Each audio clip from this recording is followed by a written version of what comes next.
Hello, puppies and kittens. Welcome to another episode of Blasphemers Bible. How's everybody doing this morning?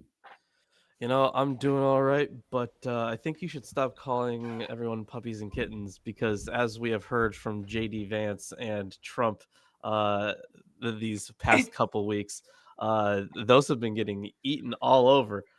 So, Well, yeah. it's in fairness, it depends how you take it. Apparently, the Rift song version of it, Eat the Cats, that has been going on TikTok, has become something of a lesbian anthem. So, depends how you take the terms. Uh-huh. I'm just bewildered that something like that could even be brought up when J.D. Vance is quoting a self-avowed, self-described Nazi. So J.D. Vance is quoting somebody who identifies as a Nazi. Mm-hmm. That's just to begin with. And then this is based on a story where a woman just blamed her neighbors when she couldn't find her cat, and then she found her cat and decided that her neighbors didn't eat it. Why would you assume that your neighbors ate it? But the thing is, they didn't eat it. It was in her basement. It was in her house the whole time. So there's no truth to the whole thing. Everybody knows there's no truth to the whole thing, and they're still repeating it anyway, just like Christianity.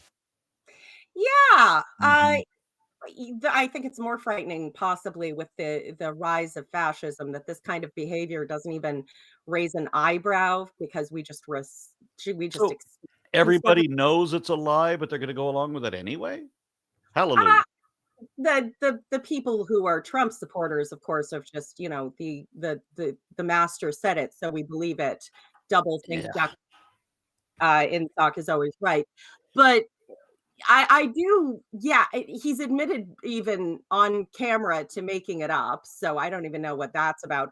Although I do love the beauty and the irony of history that comes sometimes in that the latest attempt, totes legitimate, on Trumpy poo, is the investigation is in the power of the Attorney General, local Attorney General, who is a Haitian immigrant. An immigrant from Haiti, not Oh, isn't Haitian. that Haitian? Well, because that's what J.D. Vance said as well, that Haitians are from Haitian. Yes. Weren't they from Puerto Rico or something? Oh yeah, that was so I don't dumb. know. There's yeah, they I mean, if we were going to talk about the dumbest shit that these people have said in the last week, we would be here forever. All right. What type of Mexican are they? Let's get a little bit more on topic. Before we get started on this, I do have a side question. Lawrence, I had heard many times that the concept of hell, the modern concept of hell, did not yet exist in alleged Jesus time. So I gave you a Bible reference, Matthew 18. Can you give me the background as where this hell concept comes from, and then we'll get started on the show. Okay, yeah, sure. So there were already kind of ideas of this after death, like lake of fire stuff. There are a couple references in the Dead Sea Scrolls for it, but it wasn't like super dominant or anything. Because in Judaism, right, even now, like there's not really like a hell concept in the same way as there is in Christianity. So when we get to the intertestamental period, so that's the period of time from the writing of the book of Daniel to the beginning of the writings of the New Testament. During that time period, we see a lot of developments in this because, kind of like how the first period ended, it used a lot of fire purification imagery, and that was later taken to be like, a kind of like a literal place where this was happening. And eventually it made its way to to the early Christian circles, what we would call the early Christian circles.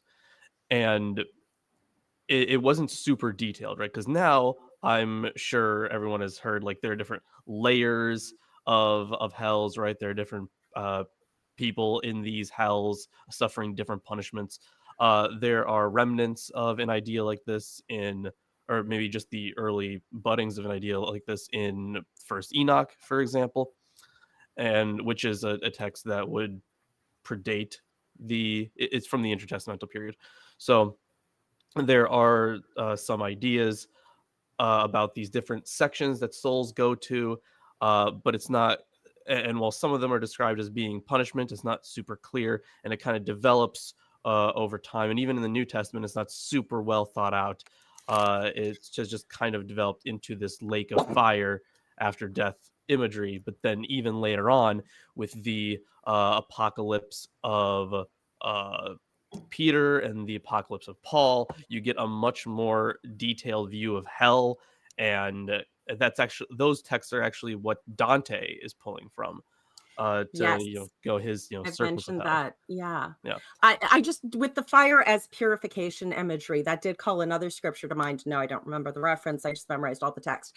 But it was about those who, would be rewarded in heaven, basically, of the believers, and those who did not, do these things, they would still escape as one passing through the fire. So there was an imagery, a combining of the imagery of, the refiner's fire burning away the impurities, but you yourself would still be saved, but you wouldn't have anything additional to show for it. Or also, if you're running out of your house and your, clothes are on fire, you throw them off and you don't make anything out but yourself, but you're still alive.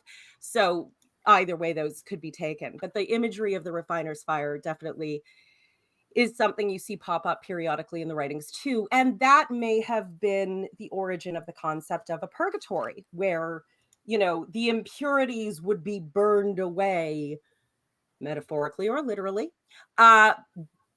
very unpleasantly either way. But then you yourself would ultimately go and be with God and be saved. Huzzah.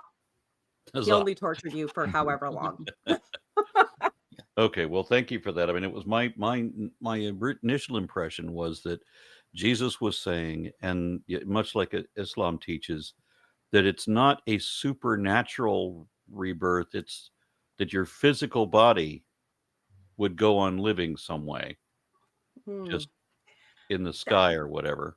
The concept of a resurrection at end of days was definitely a thing, but that was a thing in Judaism with the Pharisees, not the Sadducees. They didn't believe in that, but the various groups did believe in a physical resurrection at the end of days. And I mean, you guys have talked about it with the more crazy stuff. Tomari, you brought with the corpses underground rolling in tunnels to all resurrect in the promised land. That's where the whole I think it's actually in Matthew as well, right, where the corpses get out of the ground, right, of the holy ones. That's Matthew always does the weirdest shit. Yeah, so he also maintains that that idea of this big resurrection, right? Because you're supposed to essentially, like, Earth has to be like made anew. Basically, it has to be suitable for all the holy ones. In fact, even in Revelation, you get this idea of a new heaven and a new earth. Except the one big difference is that in Revelation, there's specifically not going to be a new temple. That's right. They're very explicit about it. So. Not just that, but the temple that there is prior to the end is like that replica that's right. Yeah, it's all going to become, once God takes over Earth, that's it. Like that, the whole place is essentially going to be a temple. You don't need the temple. God is everywhere, and yeah, we all live in a giant glowing golden cube, which is the New Jerusalem. Huzzah! Yeah, but it's. We'll get to Revelation. It's going to be so much fun. I am so looking forward to So we've got a comment. Matt White says, Lawrence, regarding hell burning, was this the pit where execution victim corpses got burned? So, so I don't know if he's referring to the valley of Ben Hinnom. That is, Gehenna. So the that would have been. There is still some debate over it, but may have been like a place where there was at one point human sacrifice or something like that. We do have examples of what's his name, King Jeroboam. I think his sons are passed through the fires of Gehenna, and that is a real place. It is a real valley. However, I don't know if the Matt was referring to the pits that I was talking about in First Enoch, those would be different. They were 4 distinct ones. So I'm not sure exactly what he's referring to. But the Gehenna imagery did definitely, or if he's talking about like an actual pit where there were execution victims. I am not sure about that. Was there a difference between hell and Gehenna? Because Yes. the Christians who bring this up to me insist that they are one and the same. No, the thing is, later terminology, it would be an etymological like the thing is initially they would have been different, right? One concept would have evolved into the other. At one point, the Valley of Gehenna was where like the Gehinnom, it's the sort of punishment before. But at one point, I believe eternal punishment, there was a place where like the off scourings, the offal, the gross bits of the sacrifices and slaughtered animals and stuff would be burned up, and you'd had just a refuse bin, and that you talk about where the worm is undying and the fire is unquenched, and you sort of gross burn off waste stuff going on, which I could totally see them doing that to desecrate a place where previously offerings have been given to other gods or whatever. I don't know. That's just speculation, but definitely in character. But that imagery then repeated and brought into this other concept, and then people took it literally, and then we have I don't know exactly. There is another aspect to the whole purification by fire that's not just the eradicating of garbage, but it's also from metallurgy. In the whole purification of gold, for example, how like the impurities come up to the surface, and that's how the metal workers or whoever was processing gold would know this is how you purify it. And I think that imagery got also placed on top of that other imagery. Liquid metal, lake of fire, that's kind of the only thing that's like it in reality. Also, eventually it became less about purifying the soul in any way, and then became much more about redemption of sins, right? Or like you getting what you finally deserve, right? And much more about it became much more literal physical pain, suffering. So you kind of have that transition. It took many years. It's a double-edged sword. The fetishization of suffering, though, in Christianity, that I think comes from the idea that the suffering will purify the good in you that God has put into you, like the purifying fire of the refiner's fire, as I mentioned, as Mark mentioned, of the metallurgy and all that. And so that was a really... I know it was it's sort of one of those things that was probably initially intended well for people who were suffering in situations that there really was no escape from. And so you could, encourage and elevate them in this way. But then it later turned into basically just a way to stop people from protesting against abuse and fighting for their own well-being and rights, and to keep them downtrodden and, complicit in their own oppression of, this suffering will refine you, you're in God's eyes, and it'll make you better. And, it's sacred. Suffering is sacred. You should desire to suffer. And I cannot count the number of Christians I have met in that desiring to suffer category. Some purely for the drama, but some quite deeply and sincerely believing it to be good for their souls, and that's not a healthy mindset. Does not end well. I think maybe it started off as like an explanation for the question of why do bad things happen to good people, and it's like, well, they get bad things happening to them so that God doesn't have to punish their soul in hell. That's like much worse for them, like a bit of physical and we've all met punishment people who've been through something really terrible and have emerged a better person, who've used that suffering to build themselves up. And of course, if you're a Christian, you're not allowed to take any credit for anything good you do. It's all God. So God obviously made you a better person. He's giving by you torturing because you're good. Because you're good, you're getting a second chance. But the truly evil, they get the pleasure in this world. But they're going to get their comeuppance. Suffering can break people too. Yeah. Yeah. What I'm hardens sorry the that I'm clay melts the interjecting. wax. Yeah, I know. We've spent 15 minutes on this. Time to move on. Mm-hmm. Okay, Yes. so who is reading today? I think I heard Isaac saying that he wanted to read today. I'm happy to do I recall chapter that 5. too. I was thinking I could do chapter 5. Because Okay. that has Alright, Hebrew names. Yeah. Okay, so I would normally have done 5, so I'm going to do 4. I'll read. All right, so when Saul's son Ishbaal heard that Abner had died at Hebron, his courage failed, and all Israel was dismayed. Whoa!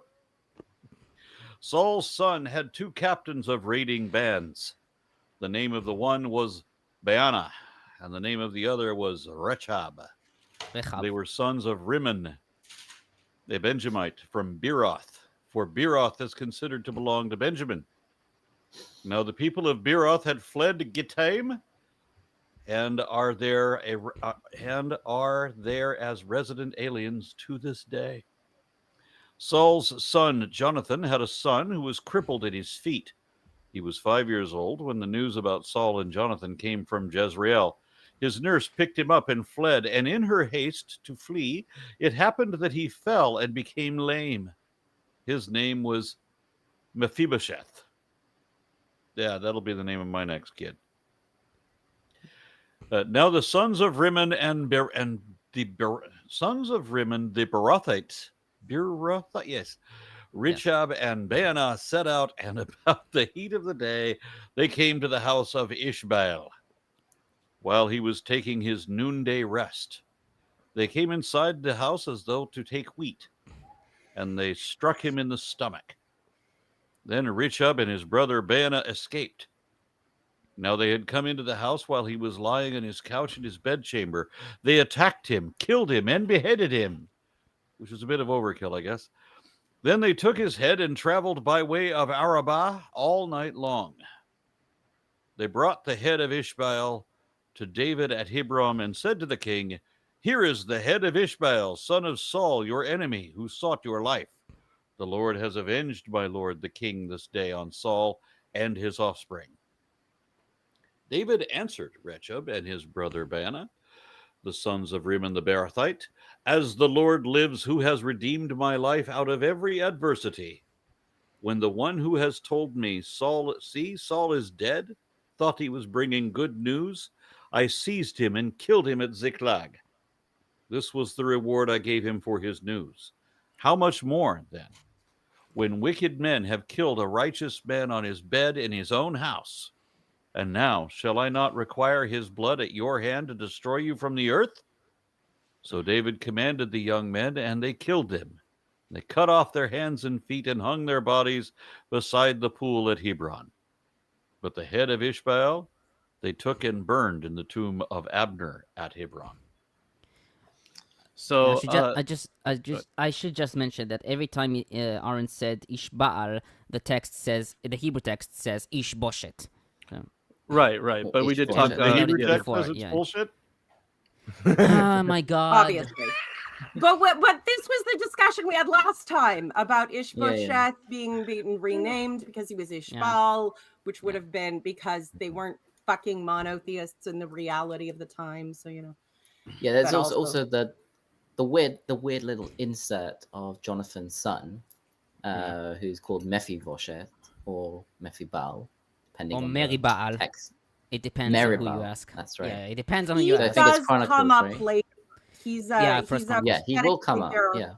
Yeah, he will come up later, and he's a pathetic figure for David to demonstrate his altruism on, which is also. I mean, this reads like such propaganda, especially like Joab killing Abner last time. Like that's later going to be used as a justification for David to make sure that his heir kills Joab, who was his faithful general and right-hand man. He was Little John to his Robin Hood in the worst part of his life and his whole life. So it's And we have a child who has been permanently crippled by being dropped while the nursemaid is trying to flee, and there's no Where's the justice for that kid? You'll Where's see the later on. where's the eternal message from our benevolent deity? Well, That he's I mean, extra he is pathetic, so he that is. David can be extra beneficent. I mean, later on we'll see he is like reinstated at some point because David and Jonathan made like an oath that the line of Jonathan will continue living on, and it'll continue living on through Mephibosheth. And I think later on it says that Mephibosheth gains the lands of Saul, if I remember correctly. I don't remember what chapter it is, but he will be redeemed. I will say that. He will be, still weird. and he's not a It military threat as a cripple and a young man. Yeah. I Okay. mean, this whole story kind of reads as almost like David had nothing to do with the death of Ish-bosheth or anything to do with the crippling of the other potential heir. Like Boeing was seems like- shocked at the suicide of their whistleblower. Shocked, I tell you. Oh, horror. I mean, here's the thing, right? You have so we already had the death of Saul, the death of Jonathan, now the death of his other son, and yes, you have. I mean that part in what was it, verse 4, probably a later insertion, but the idea that the line has been knocked out is like paving that way for David to be the rightful king. And then like the later insertion there of Mephibosheth would be kind of like another way to be like, as you pointed out, that like here's another way to make him look great and all. Although I think this is the second time now that when these people go to David and say, hey, look at this, this enemy of yours that we killed, he's like, oh, you killed my enemy, that is wrong of you to do. Like they were great men, and then he kills them. So this is the second occurrence of that, I think. Yeah, and it's just interesting how it really builds that anticipation. Like you just know he's not gonna like this. I know for sure he's not gonna like this, and you keep on reading. Yeah, and I'm the just text even learning, says don't like do you've David a heard of favor. what happened. Yeah, Mhm. you don't do Yeah, there's David a a favor. reputation already. Yeah. I'm also, there might be some, maybe not etiology, but like I saw, because that's normally the naming of a place, but there could be something about the Bar-Efratites, how this is almost like, we can blame them because they weren't. It's difficult to tell if they were Israelites or not. If they were they Benjaminites that moved away? Were they foreigners that lived within Benjaminite land? It's difficult to tell from the text. Was it a conquered yeah. city that they had They're- control over? So they're- they're submissive, and yeah. There is a note here on that. So Beeroth was 4 to 5 miles northwest of Jerusalem. Was one of the 4 Gibeonite cities that survived destruction during the conquest because its inhabitants tricked Joshua into making a treaty with them. Yeah, that was Joshua 9. It was subsequently assigned to Benjamin by lot. Right. So we don't know if these two characters, who are they are assassins in the story, but they're kind of the character assassinated by the story, whether they are Benjaminites who lived in that town, and because it does say that the people of the town fled after Saul died. But Saul was to a another Benjamite, place. so generally you don't kill your own side's champion. Right. Oh, Yeah. so yeah. Speaking on that, they the inclusion of verse 3. So the people of Beeroth had fled to Getaim and are there as resident aliens to this day. Interesting editorial note, of course. Oh. So this Yeah, so I'm there's two not explanations. during the exile, the place, I mean, it was the diaspora, right? Everyone would be spread out across the land. So saying that they were resident aliens to this day speaks to a pre-exilic version of this story. Yeah. Oh yeah. Makes Every time you hear unto this day, that's just more confirmation that it was written later, much later, and everybody knew it. And it's only modern lunatics who insist that it was written at the time. Yeah, what's interesting is that I really wish you would come on the show one of these fucking days. So the creationist that I talked to on campus, he like we talked about this, and I was like, listen, like all these references to until this day, even references to the day of the exile being like in like throughout the Deuteronomistic history. He was like, that's a good point. Yeah, I guess it would have been written later. So like it's very interesting that so many people like even this creationist can see that like you have this later writing because it's very obvious. Yes. Yeah, so it's very interesting that there are people who are just like, no, this was these ancient works and stuff like that. I mean, they're still argue that ancient those either were, way, like, but like they think inserts it's more. They think it's older than More it ancient. actually is. One thing I want to 'cause of the- highlight, or just maybe get a comment on from you guys, is because it's really interesting at the very end of the chapter where David orders the soldiers to be put to death, and then they get mutilated by cutting off their hands and feet. This is such barbaric, like this is. There's a comment here on the background commentary. It says that public display of enemy corpses can be seen in the practice of impaling the bodies on a pike, which the Assyrians used as psychological ploy and terror tactic. This is like no different than the same barbarians that they often get criticized in the text. Oh, absolutely. I always thought Hitchens had an excellent point. You have this God who apparently wants to talk to us, but don't go to China where they can read and print and have philosophy. No, go to the middle of the desert with the fucking barbarians who are, sticking people's heads on pikes as a fun Sunday afternoon activity. And then that's who you want to talk to. Like just everyone. I think it's off point, but I think Chinese history is also bloody. Oh, Yeah, I think they're it's not like on there's pikes. no blood going on, but there's at least higher levels of culture and literacy and philosophy where you could at least communicate some slightly more advanced ideas. Yeah. Than No, I don't really like putting cultures, the history of cultures, like in that kind of ladder. Yeah, I think so too. okay, And well, but you but can yeah, argue with Hitchens, but like Yeah, at the I very would. least, there was. I would if I could. I would say that more of these. That would be fun. This is an example of something of like David doing something that kind of goes against the normal law that you would normally see. Like it doesn't say anywhere like, well, you can execute someone. we've And seen it's this. always like, oh, kings can do whatever they want, sort of thing. And it's like, I mean, it's we've a very already interesting seen this. concept. Yeah. We've seen it I've- done. We haven't seen it like in the law as a thing you're allowed to do Yes, or yeah, could that's do what I or mean. should do. It's not in the like law, a, but it's not a it's in- prescribed punishment. I swear, one of you at a fucking time. Sorry. Okay, I'll shut up. Isaac, finish your thought. Oh, I just said it's not a prescribed punishment. That's what I mean. Okay, Tomer, go ahead.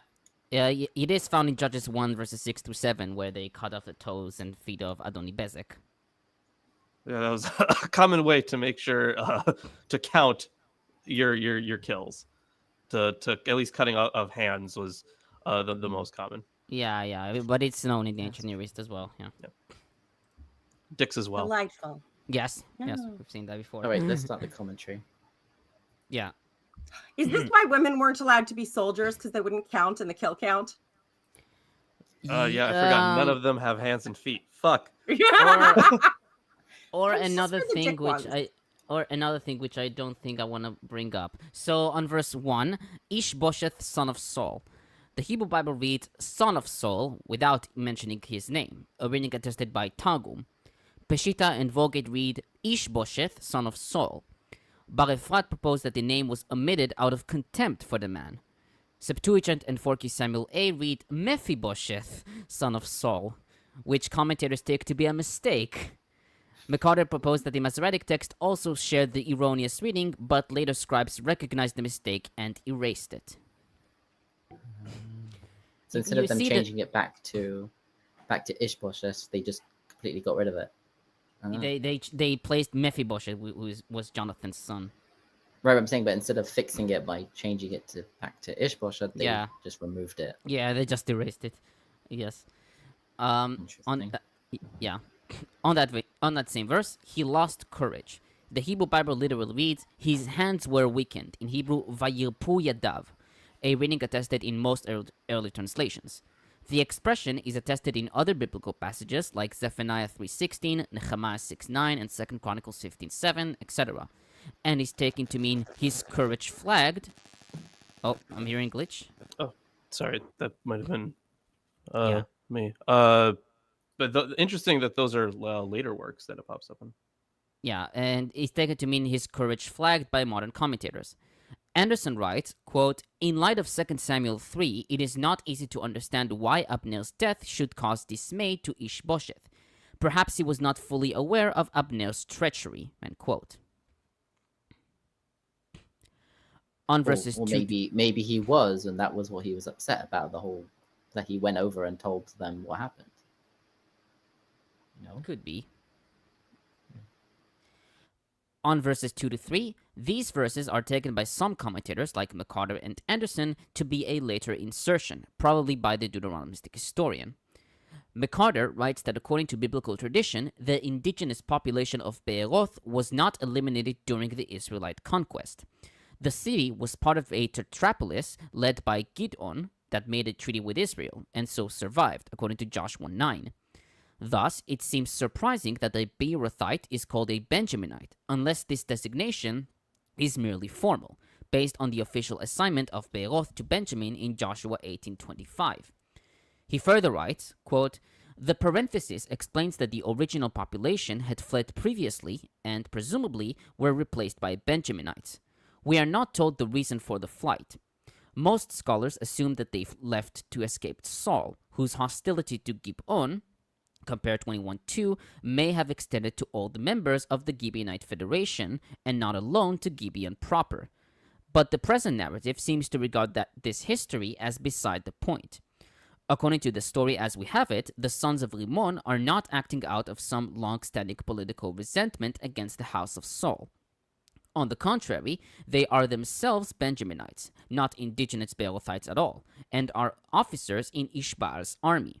Their treachery is born not of revenge, but of crass opportunism and the hope of a reward from David." On verse 4, McCarter writes that this verse seems purposeless, unless it intends to make the reader aware that Saul's line will not end by the assassination of Ish-bosheth. Tsumura writes that the verse probably intends to explain why there was no move to make Mephibosheth king after Ish-bosheth's death. He was 5 years old and was crippled. Anderson writes that verse 4 does not seem appropriate in its present setting, and would be more fitting after the account of Ish-bosheth's murder. He writes that its place in the Masoretic text would be understandable if verses 2 to 3 and verse 4 were inserted by one and the same glossator. He notes that Veyola found similarities between verse 4 and the story of Ichabod's birth, as we see in 1 Samuel 4, verses 19 through 22. But he writes that it is doubtful that there is any dependence. On that same verse, Mephibosheth. According to 1 Chronicles 8:34 and 9:40, his name is Meribaal. The Lucianic recension has Mephibaal. There is also another Mephibosheth who was the son of Ritzpah in 2 Samuel 21:8.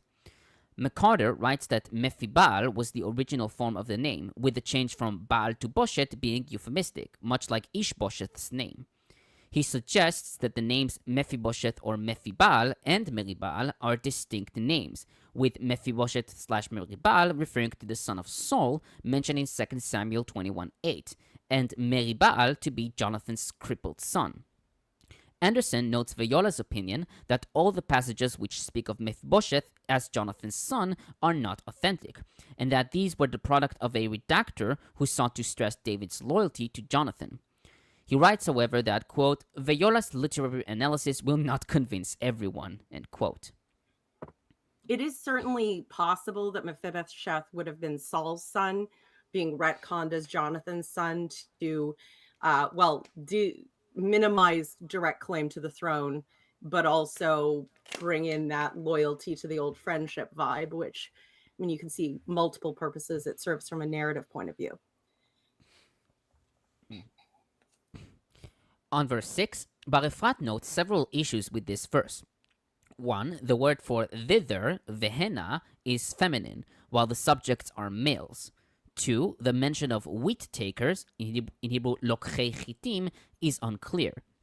3. The mention of Rechab and Ba'ana is irrelevant and does not match the biblical style. 4. The verse cannot be adjacent to verse 7, since it talks about them entering the house to kill Ish-bosheth and then escaping. But verse 7 states that they have entered the house, killed him, beheaded him, took his head, and left.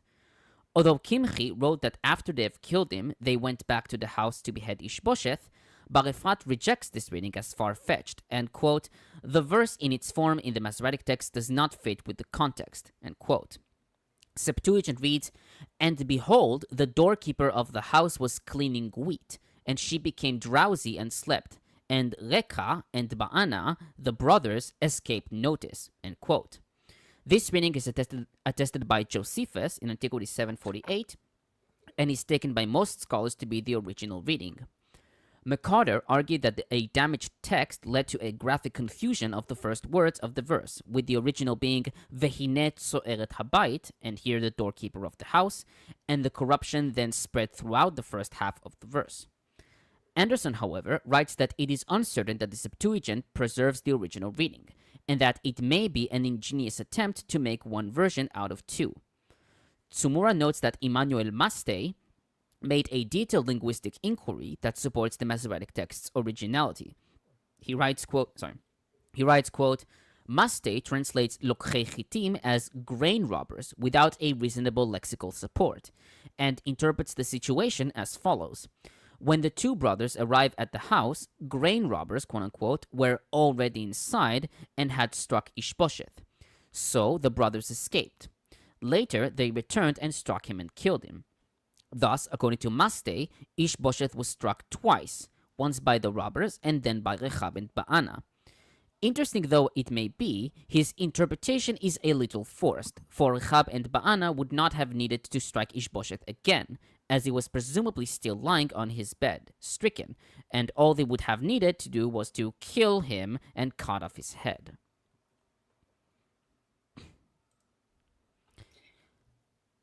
I mean, maybe the second strike was the cutting off the head because they needed some proof that they had actually killed him and not someone else. And it's easier to sneak a head out of a house than a whole body. I don't know.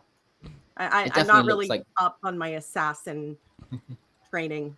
It definitely looks like the first verse is corrupted a bit. Maybe it's not, the original wasn't the same that the Septuagint has, but it seems that there was something missing, and maybe some addition, like the name, like you said, the names could have been added to the verse. And also, sorry, go ahead. I was gonna say, in a world where there's no photographs for evidence, you gotta just cut off the head and bring it evidence. I killed this guy. Yeah. Hey, who's the baby? How many people did you kill? A bag full? Depends on the size of your bag. Clutch or backpack. Oh wait, hold on, Arn. Is that the? I know that there are two snakes that look like almost exactly the same, and one of them's venomous and one of them isn't. Yeah, well, there's more than that, but this one is named Cora L because she looks like a coral snake. Okay, gotcha. Yeah. She's Kryptonian then. Yeah. Okay. On verses 10 through 11, Anderson comments, it is plausible that Ish-bosheth too was anointed king, but that he was not regarded as Yahweh's anointed by our author, since according to tradition, David was already anointed by Samuel, according to 1 Samuel 16:13.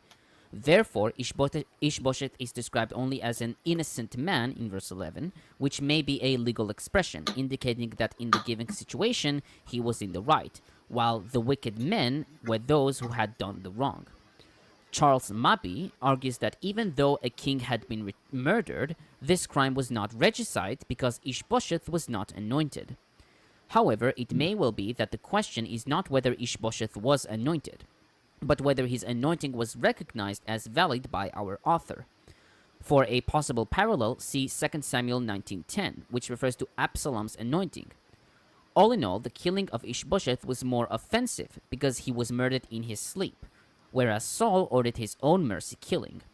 Thus, the status of the victims may have been practically identical, but the nature of their killing made one deed more atrocious than the other. Therefore, also the punishment of the sons of Rimmon was more humiliating.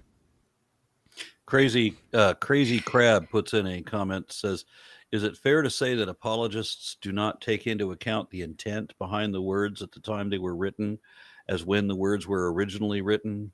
It was so by primitives. So again, I don't like putting things into categories of primitive. In religious studies, it's kind of fallen off because just like evolution, right? It's not like a ladder. But for the other thing, yeah, no, apologists do not take this stuff into account. In fairness, apologists are in denial about when the words were actually written, and thus cannot take it into account. That's part of it, but like even a lot of the time, they take things out of not just their literary context, but their historical context as well. So no, I would say that generally speaking, they don't actually care. Yeah, if you want accuracy in any topic on earth, never, ever, ever, ever, ever, ever, ever go to apologists. They won't just get the religion wrong. They won't just get the literature wrong. They'll get everything they talk about wrong. They'll get their physics wrong. They'll get their criminology wrong. They'll get their literary analysis wrong. The only person who is more universally wrong in everything they say than a Christian apologist is probably Donald Trump. Like, it's just, the number of topics that I learned about from other sources where like the minute an apologist talks about it, I'm like, that is not how that works. No. They're eating the cats. They're eating the dogs. Yeah. You wish. Bad, oh my awful, terrible. It's appalling. So it's if an apologist says something about any topic, bet that they're wrong. You will win that bet way more often than the house wins in a poker tournament. So. Okay, I'll continue on verse 12. Poker, not a tournament. You know what Oh. Okay. On verse 12, they cut off their hands and feet. Abravanel writes, he cut off their hands for sending a hand to kill a king, and he cut off their feet for walking to Ish-bosheth's house to kill him and appearing before David as informers. End quote. Anderson notes that mutilation of hands and feet in the ancient Near East usually served to disable the person concerned. But in this case, the purpose may have been to dishonor the bodies of Ba'ana and Rechab.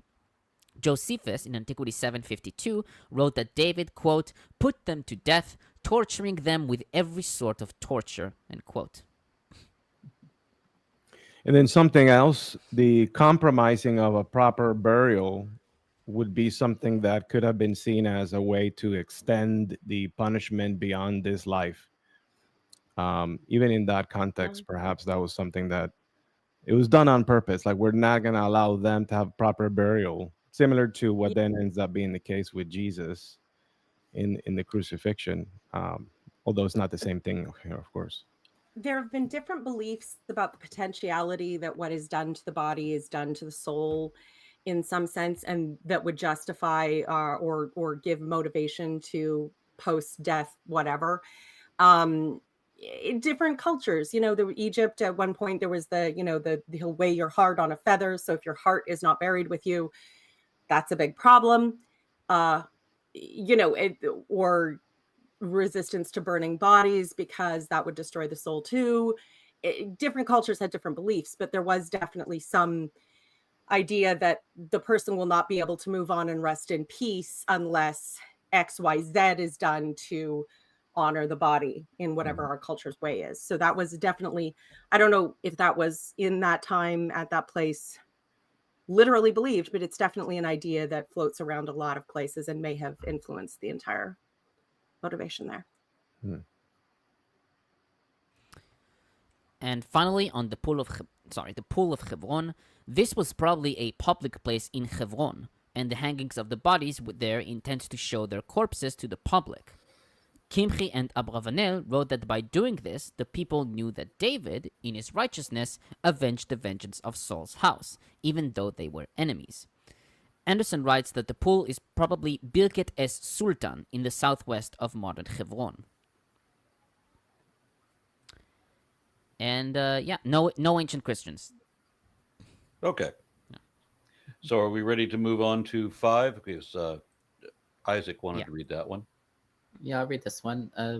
So I'm using my phone as a hotspot. So if my internet goes out for a second for some reason, like it just did before, it shouldn't take me too long to get back on. But I guess someone else can take over. Yeah. All right. Cool. Should I read the whole chapter? Yeah, it's 25 verses. Okay. Cool.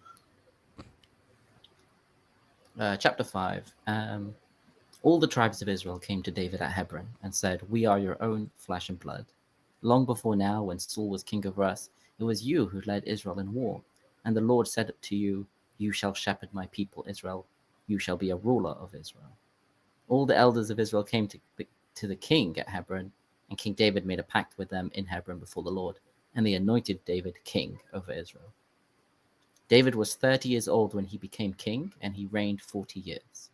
In Hebron, he reigned over Judah for 7 years and 6 months, and in Jerusalem, he reigned over all Israel and Judah 33 years. The king and his men set out for Jerusalem against the Jebusites who inhabited the region. David was told, 'You will never get in here. Even the blind and the lame will turn you back,' saying David will never enter here. But David captured the stronghold of Zion. It is now the city of David. On that occasion, David said, 'Those who attack the Jebusites shall reach the water channel and strike down the lame and the blind, who are hateful to David. That is why they say, no one who is blind or lame may enter the house.' David occupied the stronghold David occupied the stronghold and renamed it the city of David. David also fortified the surrounding area from the Millo, or possibly a citadel, inward. David kept growing stronger, for the Lord, the God of hosts, was with him. King Hiram of Tyre sent envoys to David with cedar logs, carpenters, and stonemasons, and they built a palace for David. Thus David knew that the Lord had established him as king over Israel and had exalted his kingship for the sake of his people Israel. After he left Hebron, David took more concubines and wives in Jerusalem, and more sons and daughters were born to David. These are the names of the children born to him in Jerusalem: Shammua, Shovav, Nathan, and Solomon. Yivcha, Elishua, Nepheg, and Yafia,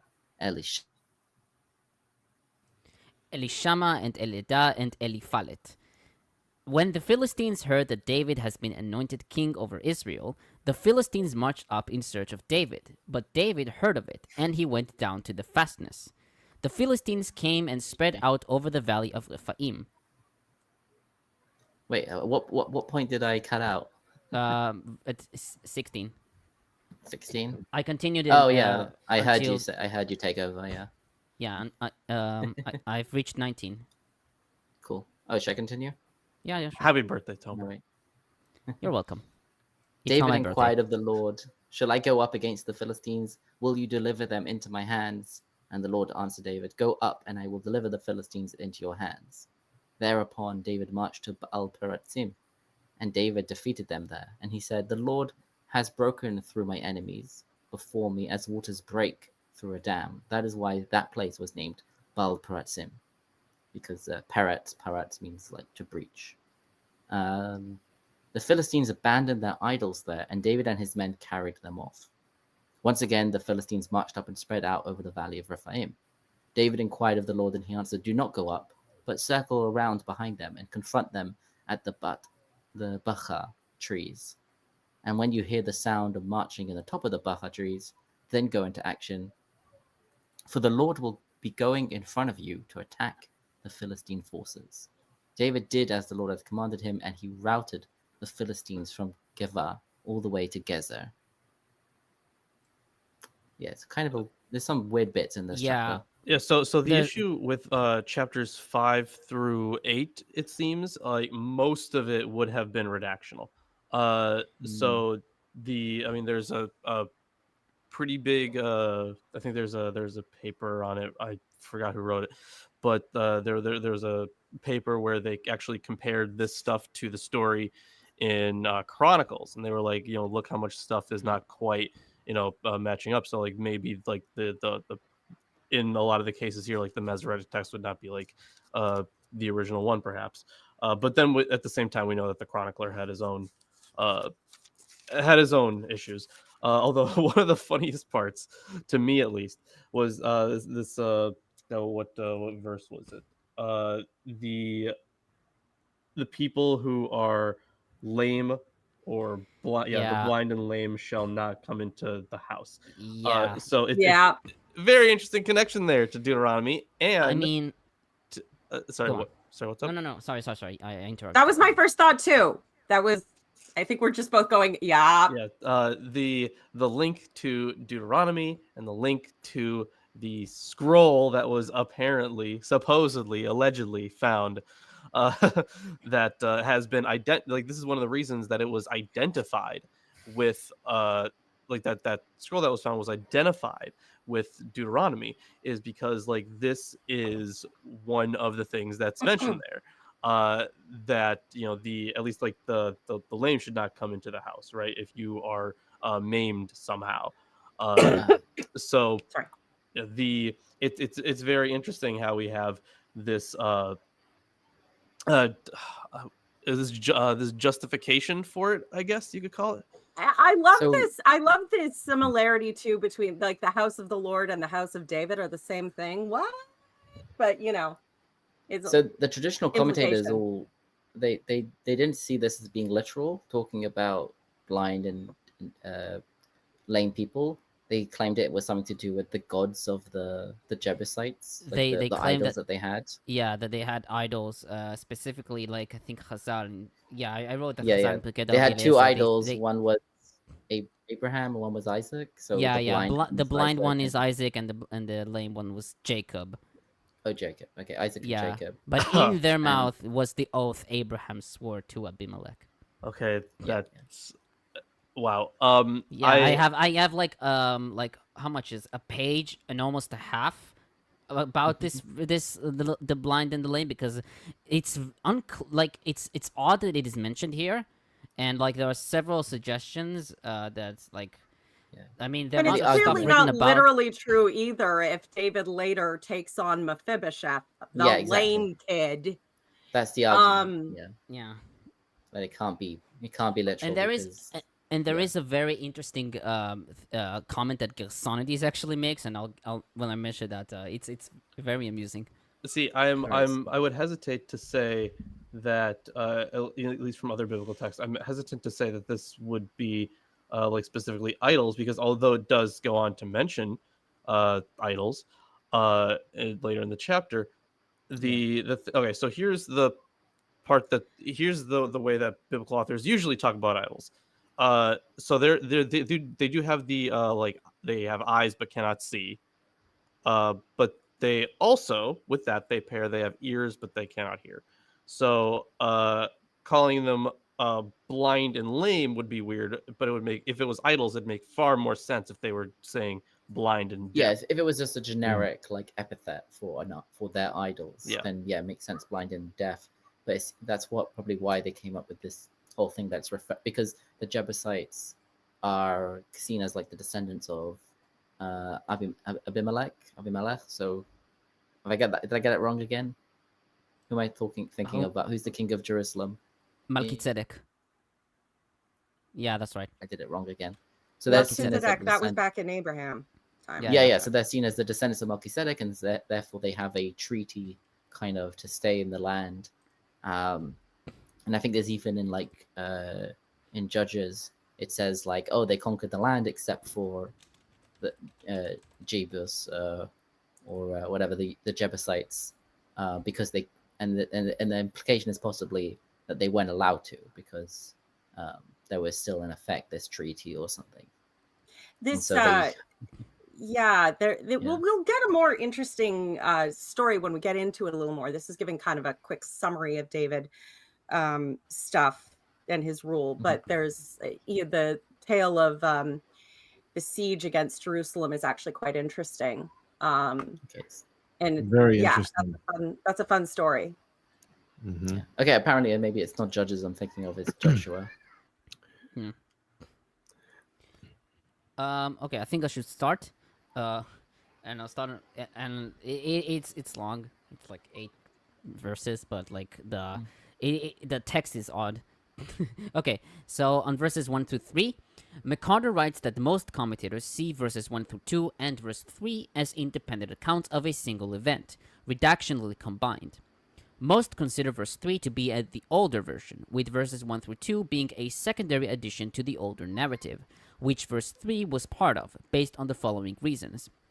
1. Verse 1a and verse 3a are duplicated word for word.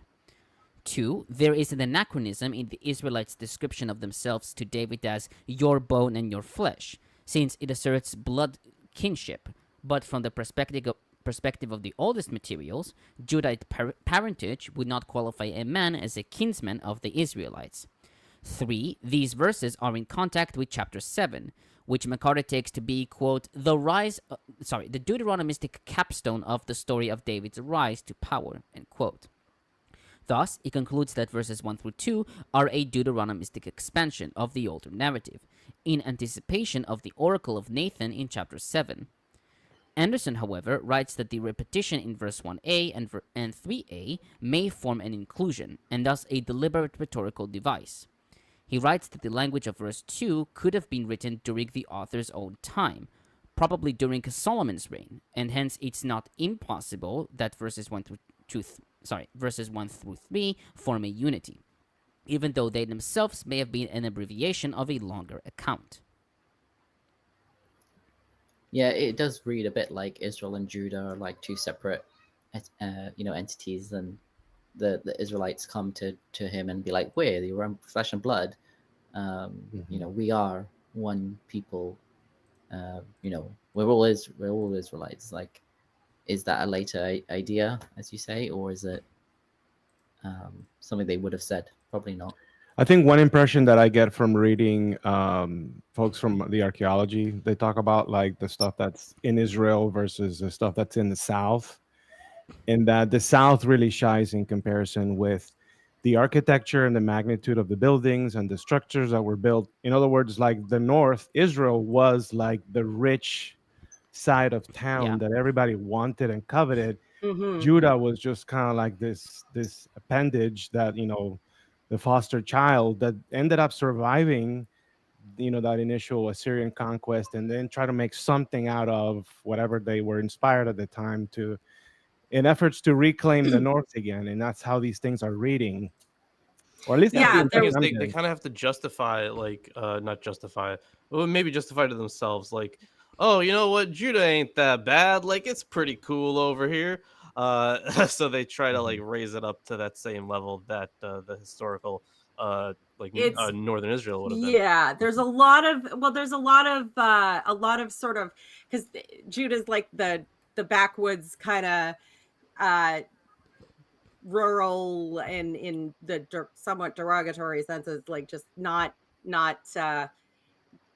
they basically they escaped some wars because they weren't considered important enough to bother conquering in a couple cases, or Israel was where you go first because they actually had something to bring to the table, and then you're like, I guess I'll take those guys too. So it's but Judah is the one writing this, and yet you still see the division of Israel and Judah, of Israel and the North and the South, and that relationship. You still see that, even though in the narrative, that's not supposed to even be a thing until David's grandson majorly messes up being king. Okay, on verses 4 through 5, these verses are absent from 1 Chronicles 11, Josephus, and 4 Samuel A. McCarter follows Barthelemy's suggestion that these verses were suppressed in one textual tradition because of the inexact correspondence of the years of David's reign given in verse 4, which is 40, and 5, which is 7.5 plus 33. Anderson notes that most scholars regard these verses as a later Deuteronomistic addition, with Noth describing these verses as a formulaic Deuteronomistic introduction to David's reign. Tsumura, however, writes that rounding off reindeers was normal, and does not explain why his age is not given in the in the latter passages. Nevertheless, Auld writes that it is virtually certain that verses 4 to 5 are a later addition. Sounded like you said rounding off reindeers. Rounding off rain years. Oh, okay. I 100% heard reindeers. Yeah. Yeah. Yeah, I fuck up. Okay. No, it's fine.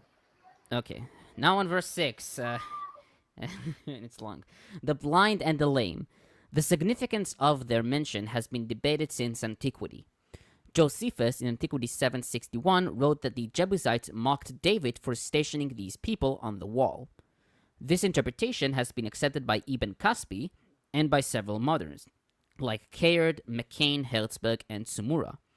Chazal in Pirkei Rabbi Eliezer 36 took the blind and lame to be idols who had no eyes nor legs. Rashi comments that the blind idol represented Isaac and the lame represented Jacob, and in their mouth was the oath Abraham swore to Abimelech. Genesis 21 verses 23 to 24. This interpretation is favored by most traditional commentators.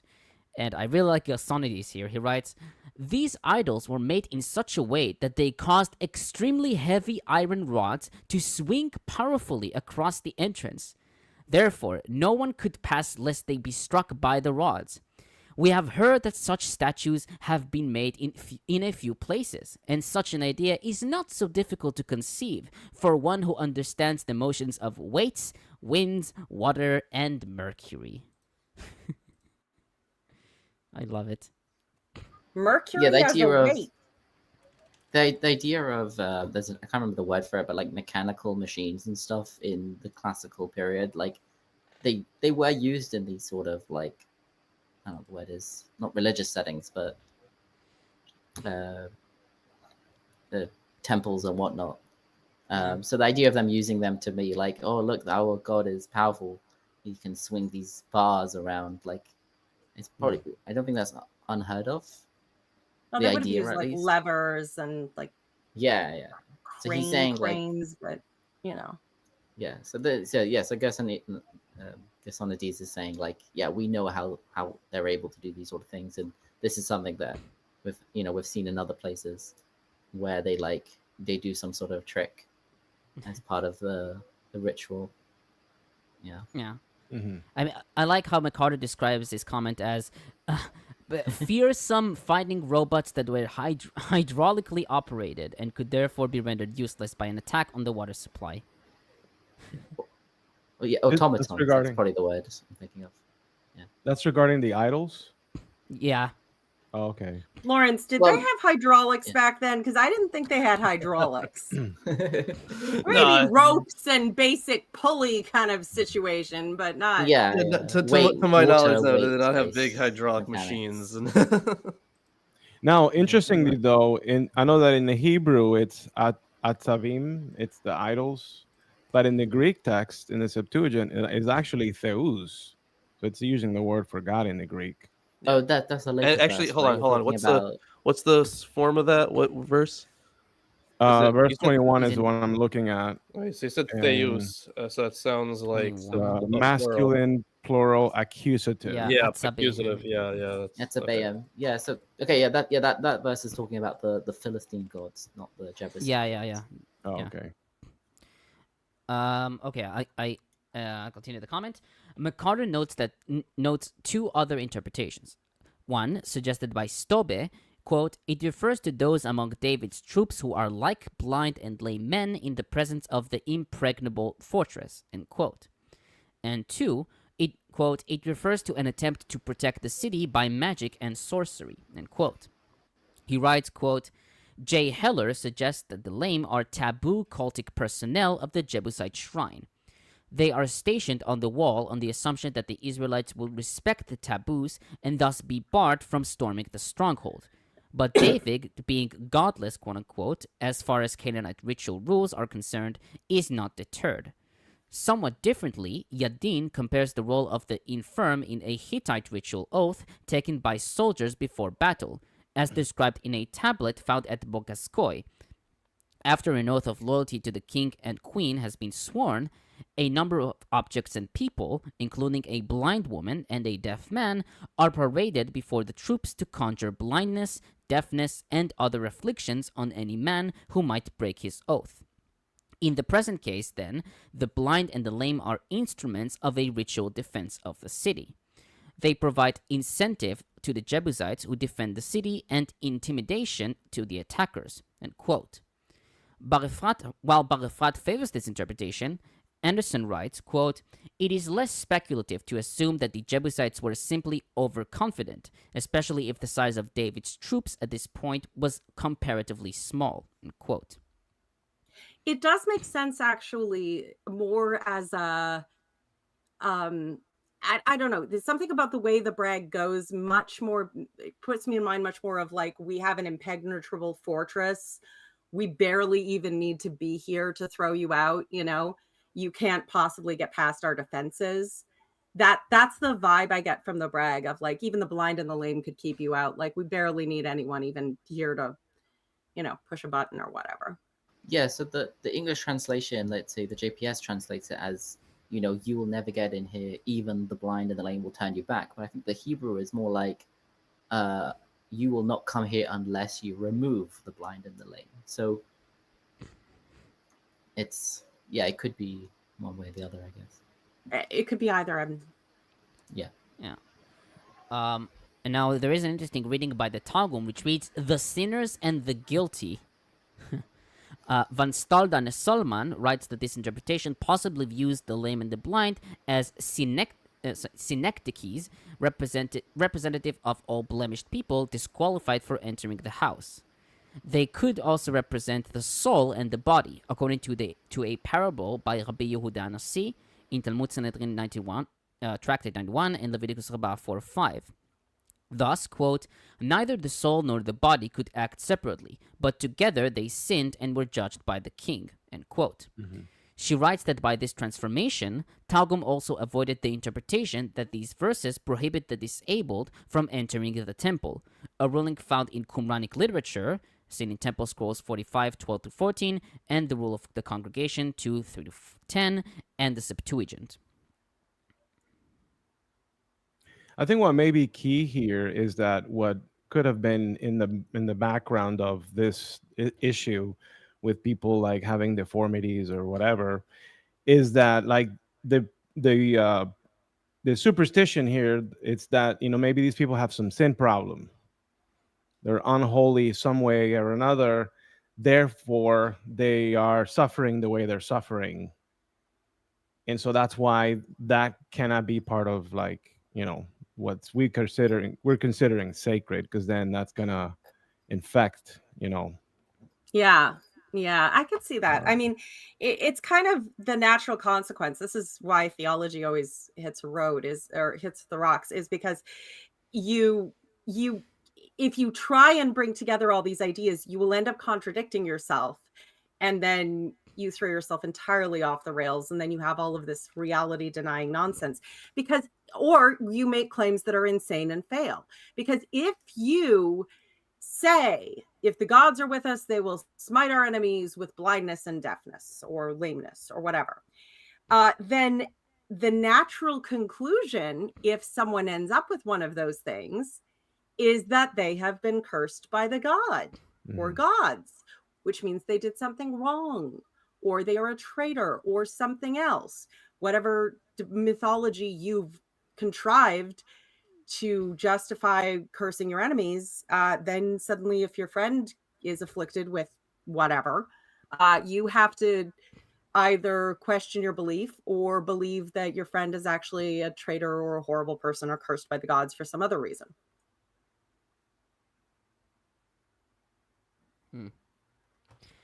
Okay, on verse 7, the fortress of Zion. commentators note that this pre-Israelite city was located on the southeast corner of later Jerusalem, in a hill above the Kidron Valley. McCarter notes that archaeological excavations there revealed that the hill was well fortified, with the east wall of the Jebusite city remaining in use from the Middle Bronze Age to the 8th century BC. The meaning of Zion is unclear, although Tsumura writes that it could mean a fortress located on a ridge based on Arabic etymologies. The Kidron River, the Kidron Valley, that was where they would throw. Where was it? That was where they deposited the. I think it was the golden calf, right?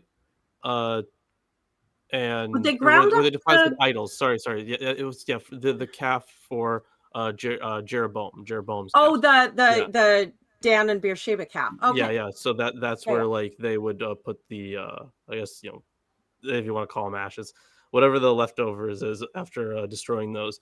Yeah, that is where they would throw that.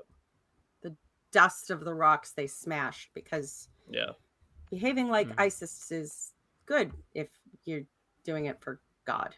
Yay. Oh, and there I should note that there is a later Jewish commentator that his books are called Metzudat Zion, the Stronghold of Zion. So yeah, that's that. Okay, on verse 8, the water shaft. In Hebrew, tzinor. This word appears only here and in Psalms 42:8, and its meaning is disputed. Some traditionals, like Gersonides and Ibn Kaspi, and many modern commentators, read tzinor as water pipe or duct, based on the rabbinic Hebrew, according to Jastrow and BDB. Bar-Efrat notes that commentators who follow this reading identify the duct with Warren's shaft, a vertical shaft used to connect between the Gihon spring at the bottom of the hill and the city at the top, which was discovered by Sir Charles Warren in 1867. Thus, some take touching the tzinor to mean either cutting off the water supply from the Jebusites, or that David's soldiers would penetrate the city through the shaft. Anderson favors the former option, noting that the latter would be a formidable task. McCarter, however, writes that while the tzinor could refer to Warren's shaft, it leaves the reference to the lame and the blind meaningless. He notes two more suggestions. One, tzinor is a type of tool or weapon. Thus, Septuagint reads a dirk, NEB reads grappling iron, and Elazar Sukenik reads trident. This reading is based on the Aramaic tzinora, which means hook. 2, tzinor is a body part. Thus, Wellhausen reads throat, Budd reads neck, Albright reads joint, and J.J. Glueck reads penis. He argued that David placed his soldiers under an oath made by touching the genitals, as in Genesis 24:2 and 47:29. Okay, look, I don't have the relevant equipment, but y'all do, so I'm going to have to ask. Is this a guy thing where you grab each other's junk to make promises of like whatever? Is this something y'all do? Because we do not. Mhm. Hopefully not. I do it all the time. My buddies and I, that's just what we do. So I swear by your balls. Pretty man. normal. Pretty normal all dude right. stuff. I was going to say, in light of chapter 6, what's to come next, this certainly takes on new meaning. The whole showing off your junk kind of situation there. So can't wait to see that one. Well, fair enough. I'm talking about like when the whole parading into Jerusalem and then the exposing off. Yeah, David acts like a true religious nut running around naked in the street. All the while you see his religious nuts. Yeah, I didn't think you were supposed to teabag the Ark of the Covenant, but Yeah. Okay, McCarter follows Wellhausen's reading of throat, since it is a natural semantic extension of a word meaning pipe, spout, or duct. Thus, David commanded his troops that whoever strikes a Jebusite must strike at the throat, and therefore deliver a fatal blow. Anderson notes Ginsberg's suggestion that tzinor is a form of mutilation, but he writes that water supply seems to be the best neutral reading of Tzino. Still, other suggestions include fortified city by Targum and most traditional commentators, gate by Titrani, gutters by Vulgate, and shield by Peshitta. And in fairness, and this is an important point to bring up, especially anywhere where sieges, because siege is a terrible way to try and fight someone. But because this is a desert region and water is really, really precious, if a city's water supply is just outside it and you can cut them off, you'll have them in 3 days, maybe a little longer, but like you can actually have a siege pass in a reasonable amount of time. Whereas in this case, this tunnel that we'll obviously get into more later, the access to water within the city allowed them to endure a siege for a long time. And again, in the desert, that would not always have been the case. That's why having the fortress where it was, as it was that's why it was a really good fortress location, you know? Yeah, it does seem that this story is saying that he was able to conquer the city relatively quickly with some sort of strategy. Which normally you would not be able to if the water supply is inside the city. Yeah. And sieges are just so bloody expensive. Like, this is not a good plan A. Okay, on that same verse, that is why they say the blind and lame will not enter the palace. Hebrew for palace is habayit. It is not clear what this refers to. Septuagint reads the house of the Lord, and Vulgate the temple. This reading is favored by most modern commentators, with McCarter explaining that priests who had bodily defects were disqualified from service at the altar. Leviticus 21 verses 16 through 23. And in some cases, a mutilated person was excluded from public worship. Bar-Efrat, however, wrote that this seems to refer to David's house, based on verse 11, a reading favored by Kara and Kimchi. Nevertheless, several commentators take this phrase to be a later addition, giving an etiological explanation to the proverb. Tsumura, however, argued that the phrase for that is, al-ken, is a speaker-oriented particle, which provides an explanatory note from the perspective of the speaker, and is not an editorial comment by a later redactor.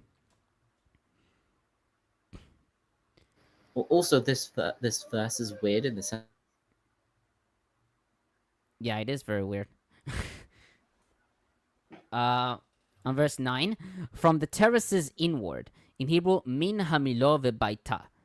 The exact meaning of this phrase is unclear. Most traditional commentators take milo to be a surrounding low wall. Rashi explains, quote, they would fill it up with earth. The summit of the mound would be in its middle, and it would slant in all directions. That is called a milo. That low wall surrounded the fortress, end quote. This reading is favored by Bar-Efrat, who notes other biblical passages like 1 Kings 9:15 and 24, 11:27, and 2 Chronicles 32:5 that take Milo to be a fortification. McCarter notes Kenyon's suggestion that Milo refers to artificial terraces found on the eastern slope of the stronghold of Zion. These were, quote, stamped earth structures added to support houses on the downward slope of the city as part of a general expansion of building in the late Bronze Age, end quote. Septuagint reads, from the citadel and his house.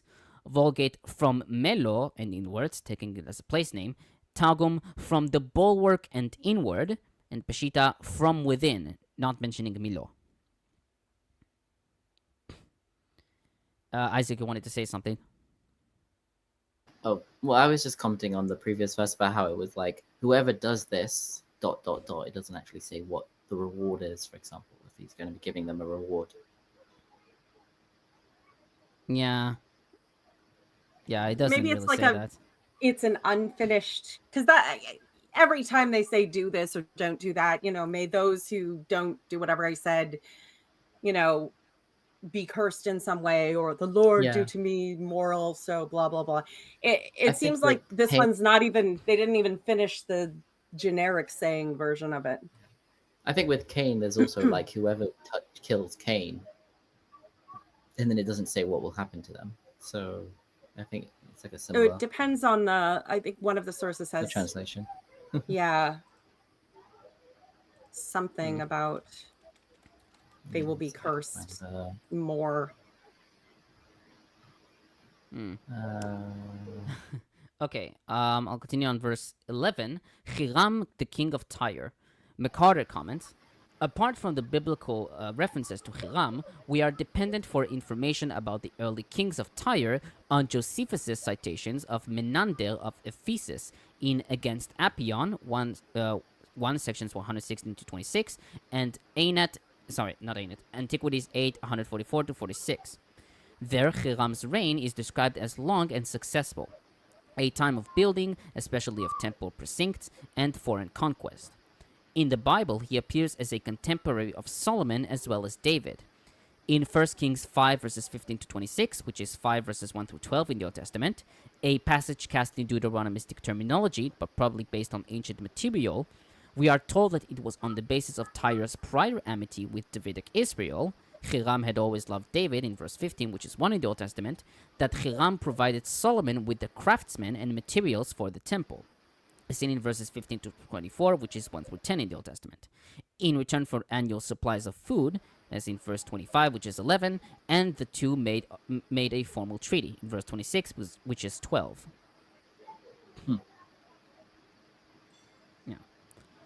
On verse 13, Bar-Efrat writes that this verse serves as another testimony of David's success, since in ancient times, important rulers used to have a lot of women. According to 1 Chronicles 14:3, David took wives, not concubines, in Jerusalem, in Hebrew, Be'Yerushalayim, not from Jerusalem, Mi-Yerushalayim. While the reading of 1 Chronicles is attested in some Greek manuscripts, all early translations follow the Masoretic text, and Anderson writes that the Masoretic text implies that the wives and concubines were taken from Jerusalem, and 1 Chronicles 14:3 may be right in suggesting that David, residing in Jerusalem, took more wives. On verse 14, want to say something? Well, I was going to say, like, it seems that the list of names kind of gets lazy at the end, and it's also characters that never really reappear. So it's just like, okay, he had some more sons, and they all have similar names. And it's interesting too how there's sort of like this paradoxical progression in the story, if I'm describing that in any way accurately, in the sense that like you have King Saul and his offspring, right? His descendants, they're dying away slowly but surely, and David now is getting wives and more children, more and more children. And growing in stature as it was described before. Yeah. Makes sense. I think I know what you're talking about, but yeah, paradoxical maybe is not the right word, but yeah. Yeah, I was trying to think how it was described to me in seminary, but it's the concept of one is on a decline, the other one is growing in stature gradually. Okay, on verse 14, about Nathan, McCarter notes that in Luke's genealogy of Jesus, the descent from David is traced through Nathan, as we see in Luke 3:31, and not Solomon, as in Matthew's version, in Matthew 1:6. He notes R.E. Brown's comment, quote, "This may reflect a popular Jewish uneasiness about the taint attached to Solomon's scandalous life," end quote. The taint. And also, it's interesting. I think this is one of the earliest places where we have someone named after someone like relatively close in time. So like this Nathan seems to be named after Nathan the prophet. Either whether he's living or not, but it's I don't know if it's the earliest one, but it is interesting. Nathan, that is the connection I always made. Although I just figured the author of Matthew was, when you're making up a genealogy for someone and you have a nice king's list written out for a big chunk of it, it's kind of the easiest way. Whereas that probably also made it people more skeptical. So Luke did a different version. And they're both completely true and accurate and in no way directly contradictory. It's very weird because you have these two different genealogies, but they share the same bit in the middle, but for some reason they go opposite directions above, which doesn't really make sense to me. Like, if you got one ancestor the same, then you're going to go the Because same they way made up. it up. Okay, but if you make it up, you would, be like, okay, the bottom bit is different, but the top bit should be identical. It's weird that they're different. Yeah, I know. It's the other way around. It's yeah. I will try and discuss their hypothetical motivations for their respective totes legit for realsies guys list of genealogy, but that we have a few years till we get to that, I'm guessing. Okay, on verse 16, about Eliada. According to 1 Chronicles 14:7, his name is Be'eliada. Anderson writes that Be'eliada may have been his original name, but this does not necessarily indicate that David worshipped Baal, since Baal may have been used as a title of Yahweh. Later, the title became offensive to subsequent editors. On verse 17, David went down to the stronghold. Tsumura notes that this phrase is sometimes explained as referring to a stronghold in the direction of the Philistine country. Thus, some commentators like McCarter and Anderson see this stronghold as Adullam, and from there David went down, quote-unquote, to the valley of Hebron. He writes, however, that the fact that the Philistines came to the valley of Rephaim, the valley leading toward Jerusalem from the southwest, implies that David was in Jerusalem, not Hebron. He further writes, quote, Garsiel convincingly argues that, quote, the Philistines would not have concentrated such extensive forces merely to engage in punitive expeditions and lay fields waste, end quote. Certainly, David's going down to the stronghold of Adullam would not make sense when the Philistines came up to kill him. The expression David went down to the stronghold would make sense topographically if the stronghold refers to the original Jebusite citadel in Jerusalem, which is surrounded by the hills. David must have been at some higher point toward the top of the hill that was outside of the stronghold. On verse 18, the valley of Rephaim. The exact location of this place is unclear. According to Joshua 15:8, its northern end flanked the valley of Hinnom. Anderson writes that most scholars identify it with modern El Baka, southwest of Jerusalem. The word Rephaim can be associated with the dead, as we see in Isaiah 14:9 and 26 verses 14 and 19, or with a group traditionally seen as giants in Genesis 15:20 and Deuteronomy 3:11. Thus, Septuagint and Josephus in Antiquity 771 read the Valley of the Titans, Targum reads the Valley of the Heroes, and Peshitta the Valley of the Mighty. On verse 21, David and his men carried them off. According to 1 Chronicles 14:21, David and his men burned the idols. This reading is attested by the Targum and most traditional commentators. Van Staldine Solman notes that some rabbinic sources, like Talmud Rosh Hashanah 22b and Avodah Zarah 44a, explain the verb carry away, in Hebrew vayisa'em, as smashing the idols and had the wind carry the dust away. Rabbi Huna in Talmud Avodah Zarah 44a harmonized the two actions by assuming that the idols were burned and the ashes were dispersed by the non-Israelite Ittai the Gittite. Anderson writes that while the chronicler may have had a different vorlage, the variant seems to be a later alteration to avoid any possible misunderstanding or attributing wrong motives to David. Likewise, most early translations, Ibn Kaspi, and modern commentators keep the reading they carried them. On verse 23, poplar trees. In Hebrew, it's bechaim. The exact meaning of this term is unclear. From the next verse, it seems to refer to a type of tree, whose exact botanical identification is unknown. Aquila and Vulgate render pear trees. McCarter writes that this probably reflects the Septuagint reading of 1 Chronicles 14, 14, and 15, and the rabbinic Hebrew bachai, which is a species of pear. Targum uses the more general elinia, which means trees. Kimchi and Gersonides wrote that this refers to mulberries, a reading attested by the KJV.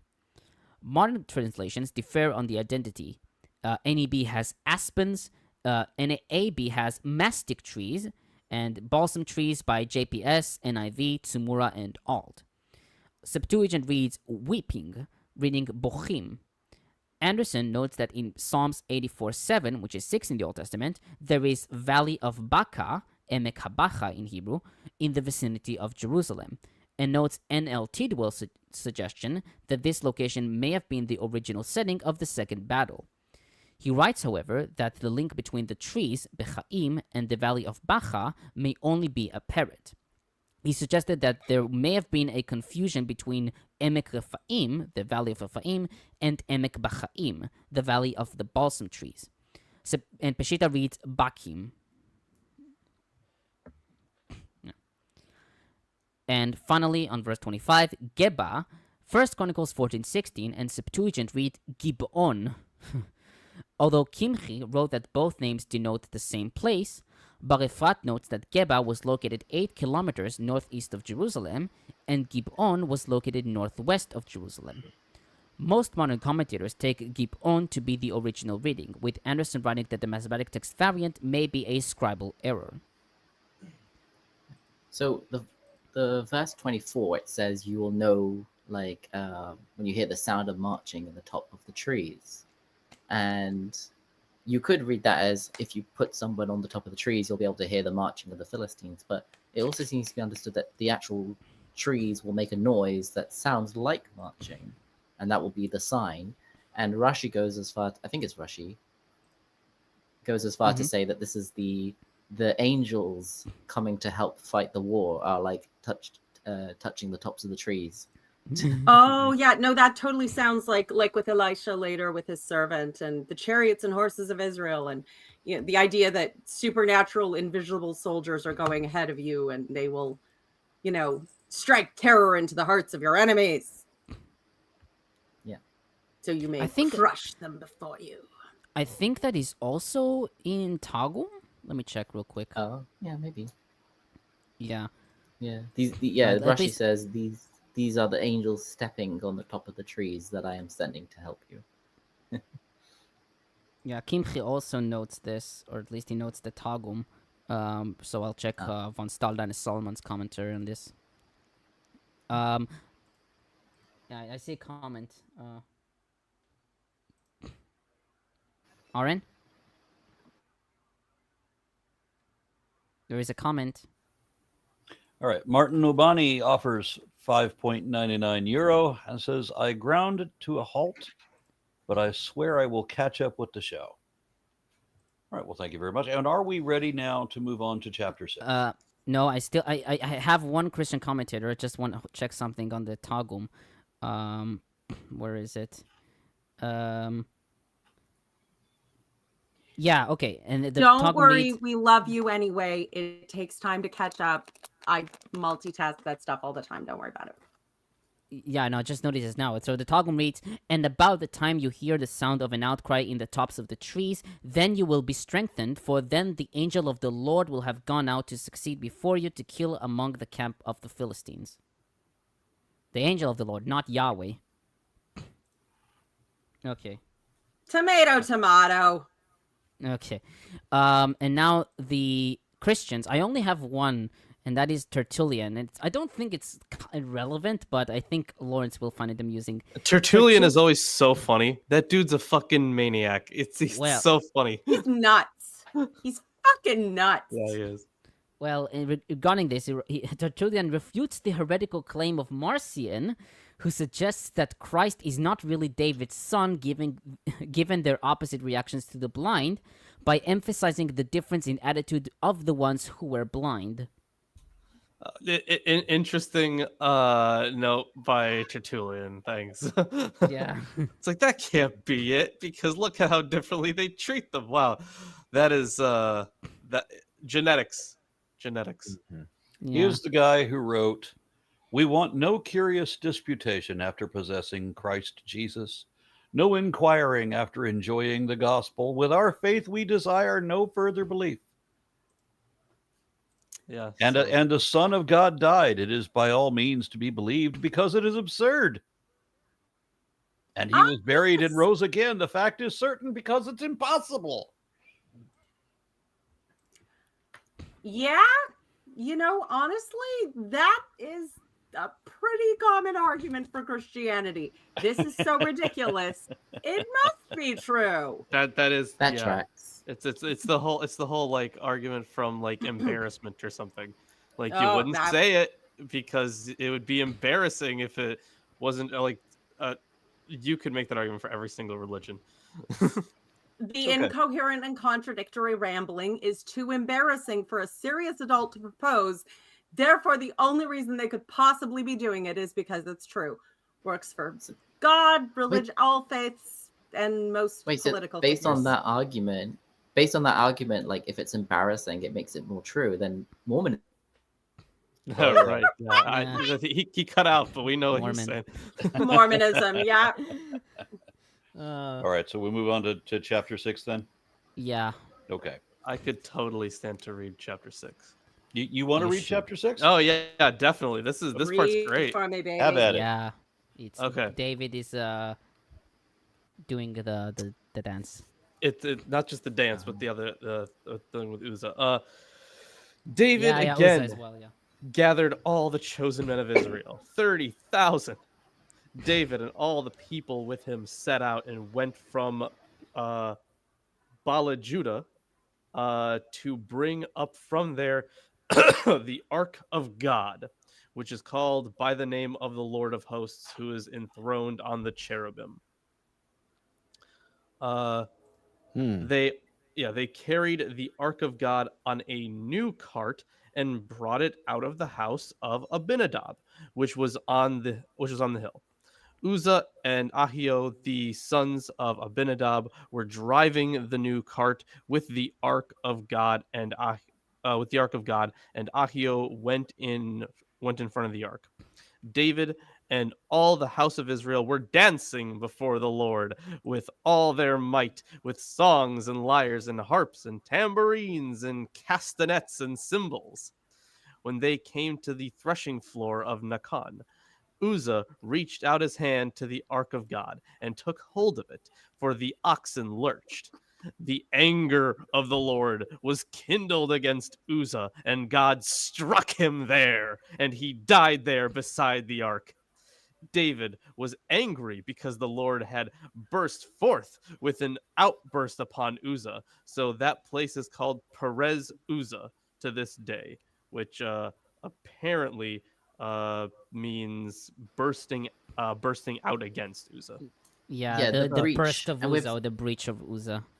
We've seen, and we had the previous chapter also Perez, mentioned right, a place name. Peretz. Yeah, Perez. So am I reading I this think right? it's a bit I mean, hard. the arcs, so the oxen lurched, and so he had to grab the ark because it was falling out of the cart. Yeah, something like that. Yeah, you could say that. Basically, he tried to steady it for its own safety, which involved touching it. And God is a special snowflake, and if you touch him, he smites you. How did they get it in the cart? So it probably would have been by the priesthood, if anything. The special people. They had like poles, right? They had they the also had rings, poles, Rings, right? yeah. But it's a new one. Right, this is a new one. Yeah. So Yeah. like they did have to get up there. So what did he say that he? Okay, so yeah, it looks like he touched the actual ark for that. So maybe they figured out some other way before, just had like the priests deal with it, because I don't think Uzzah was just the son of Abinadab, but I am not sure if he probably wouldn't count as the priest or something. Do we know what the no. negligence is? Like, is it the negligence of disobeying the command not to touch the ark? I mean, there or was are it that they there brought the are ark in the threshing floor in the first place? I mean, it's probably I mean, because it like how sacred it depends. is. I mean, it depends. Yeah, There are touching like the ark. it can be touching the ark, but then like God is like a dick, so why would he do that? There is another interpretation which suggests that Uzzah did not realize that this was intentional. Like God wanted to place the ark there, and Uzzah did not realize that he shouldn't have done that. He should have realized this was an act of God, so I shouldn't do that. Yeah, it's Yeah, also- Make God less of a dick. Yeah, but also there's Everything the is by tradition God. there's also the tradition that the ark carried the Levites over the river Jordan, And so if the ark can carry itself, it doesn't need your help.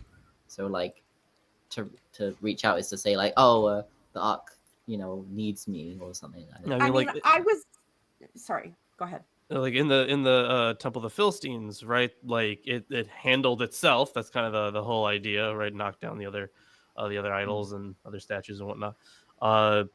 So, but the thing is, they carry the ark everywhere. Obviously, they fucking it needs the fucking people to do it. It seems to be though that it's set up so you cannot physically touch the box itself. You can, stick the poles through the rings and then lift it very carefully and then not touchy, no touchy, fling the linen over, and not actually at any point come into any physical contact with the box if you're very careful. Although I probably should continue.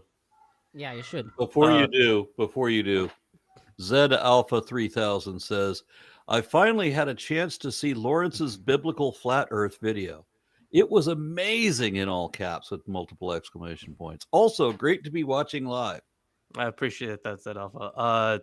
It was 2 years of work, so I'm glad that it turned out well. If only some guy that looks like me but a lot older watched the video. If only.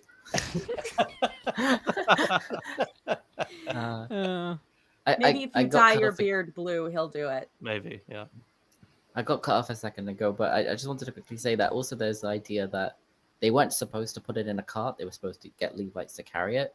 And so it's like God caused the ox to stumble and then Uzzah reached out and stuff to kind of like, see, this is what happens when you put it in a cart, that sort of thing. Which is like, fucking these they try to work around it, but the answer, like if that were the case, it would just be easier for God to fucking say it. Every single justification for this that they come up with just makes God a slightly different kind of a petty narcissistic asshole. Yeah. It's just variations on narcissistic asshole. Iconoker adds, should have put the ark on an iron chariot, to be honest. Then Matt White says... iron repels evil, so it might blow up the ark. Matt White says, Lawrence, this verse about dancing is quoted at the end of Footloose, Kevin Bacon, 1984, showing my age. And then Matthew K.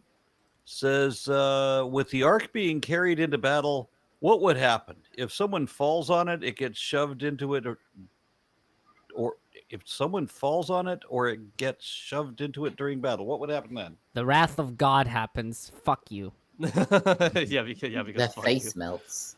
Okay. There you go. Yeah. Then Ben One Eye offers 25. Is that Romanian lay? Yeah. Okay. Yeah. Once I read a book by someone who believed that the ark was electrically charged, and that's what caused the death of Uzzah. Yeah, because that's how electricity works. We're talking about it. It was a portable uranium reactor. I mean, I think a flamethrower inside that they used. Some sort of a. At least that was apparently possible with ancient technology. I think, the Greeks had one, so I think it is possible if you consider that the ark flew in the sky and carried all the electric charges, and then. Well, the sun is a battery, so. Oh my God, I hate you all. Oh. Stop watching the anime version of the Bible. By the way, there are some Christian denominations that will split over stuff like this text in particular, because there are some who will say, oh, look, David, all these instruments, they're permissible in church. The dancing is permissible. And there are some churches like the Church of Christ that they will not allow any instruments at all in their worship. It's all a cappella. And it's because they'll say, well, you see, the reason why God cursed and killed Uzzah was because they were celebrating and dancing and there were instruments in this context here. And that was the reason why God killed this man. That's so fucking stupid because we already have like instances of there are times in the Psalms and in like other poetic literature where it's like, oh yeah, the stars sang and like the trees sang and danced and shit like that. Like, But this is not like a bad thing. This is a part also of reverence. instruments were used in the temple. Yes, specific instruments by specific people. Maybe they weren't being too by the book here, but honestly, I think the lesson is really that whatever kind of a petty, controlling asshole you want to be, and whatever innocent, harmless, happy thing you want to claim God hates and bans, you can find a version in the Bible that will help you make up whatever bullshit you want to be bitchy about. So, Karens of the world, unite. You have nothing to lose but your dignity. Nauhart offers 50 Swedish kroner and says, "Greetings, awesome to be here. It's possible that God was invented to explain the suffering of the times the inventors lived in." It's impossible to say. That is a potential one, but it's impossible to say because the invention of any God concept is so far back in time that we have no access to it at all, and it probably happened multiple times in multiple ways. So gods evolve; they do not end as they began. Right? They're very different. Oh, So don't tell Kent Hovind that. And then if the God of this Bible actually does exist, he's most definitely not omnipotent or omnibenevolent and everything else that Christians and everybody else usually claims God is. Yeah, he seems only to be an omni asshole. This is a war god, is what it is. Yeah, I mean it's in the literature. Mars Lord of Hosts is far less of a petty bitch than this. He should be though. Yeah, he definitely comes across as a character in the book rather than it's way more fun than that way. All right, so I'll continue then. So Uzzah has just been smoted. Eviscerated from reality. Yep. Smoted? Smoted, yeah. David was afraid of the Lord that day. He said, "How can the ark of the Lord come into my care?" So David was unwilling to take the ark of the Lord into his care in the city of David. Instead, David took it to the house of Obed-Edom, the Gittite. The ark of the Lord remained in the house of Obed-Edom, the Gittite, 3 months, and the Lord blessed Obed-Edom and all his household.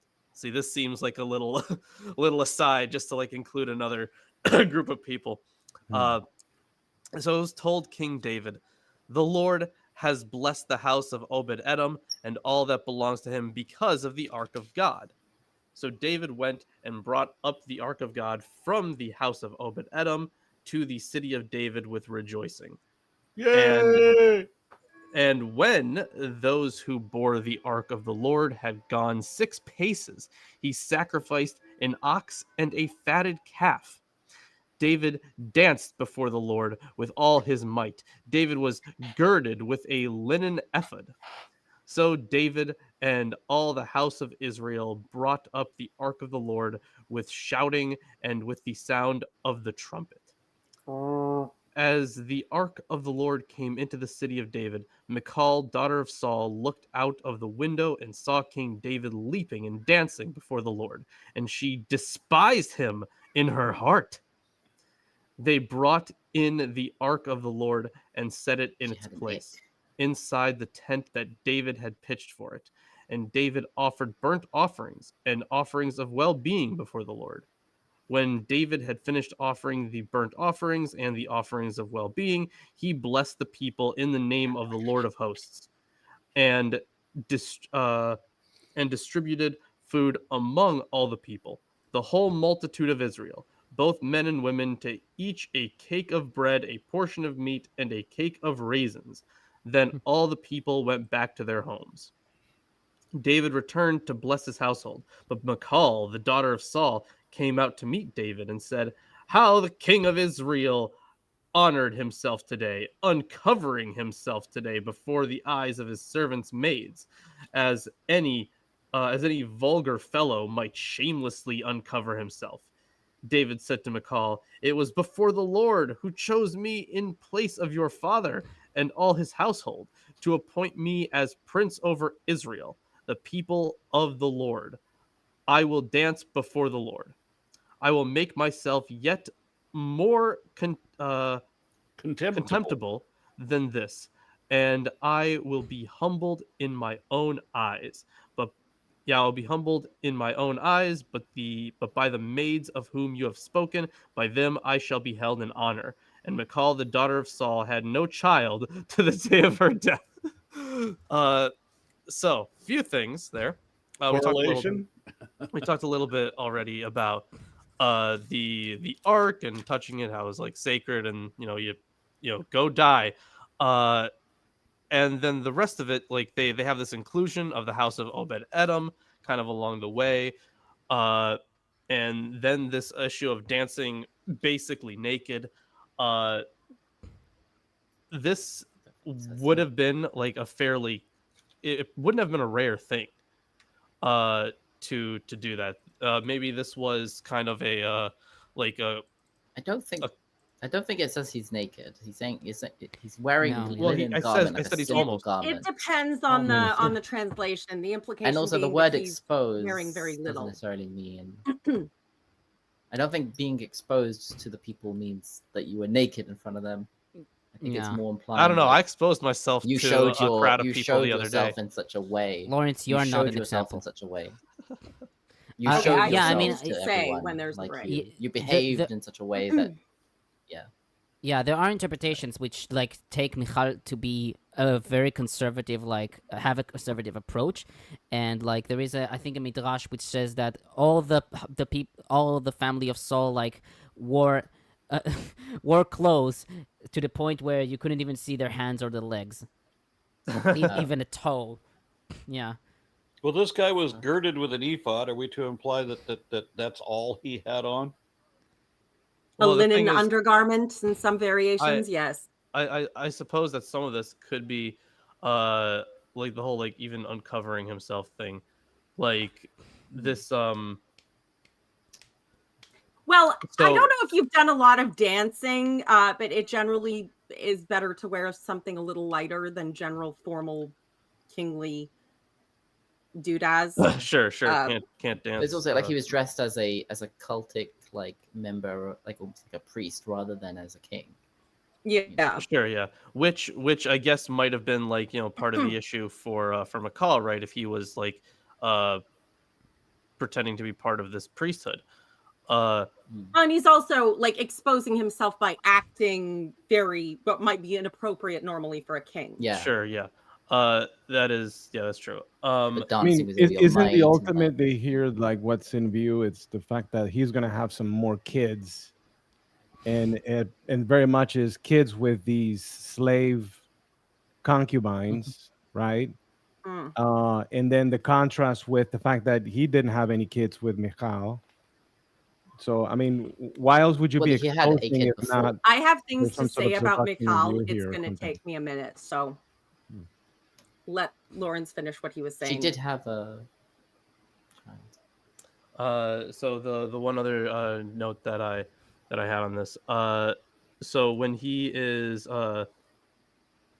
saying that in this section, it says that like the Lord has appointed me David over Israel.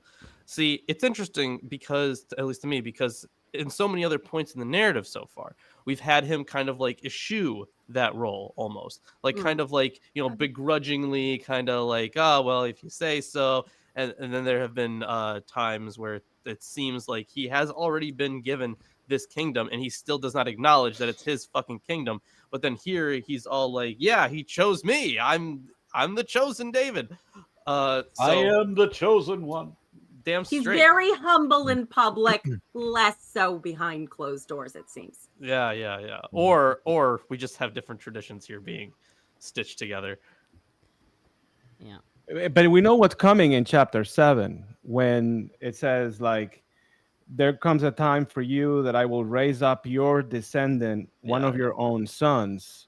Sort of like, to me, what I'm seeing is, in a broad perspective, is we're making a change from having tribal warlords ruling the area, people competing and battling for who gets to sit on the throne, where now Yahweh is actually, for the first time, establishing a bloodline. Yes. Where the kings will come. A dynasty. Yes. A dynasty with Right. inherited power as opposed to Uh-huh. whoever wins the next battle. And then his seed, right, is at the center of all that. It's whom he gets pregnant. Well, and that's why he took so many wives and concubines. And then you can pick your favorite son. Goody. I mean, later, obviously, there's the rules about the firstborn and whatnot. But yeah, it's okay. About Michal. I made a point from the very first time she turned up in this story that David is the bane of her existence, and the way she is treated is appalling. She has a massive crush on him at first because he's this like heroic military figure, and she's like, OMG. It's like, it feels like a teenager with a boy band crush. But she's given in marriage to him.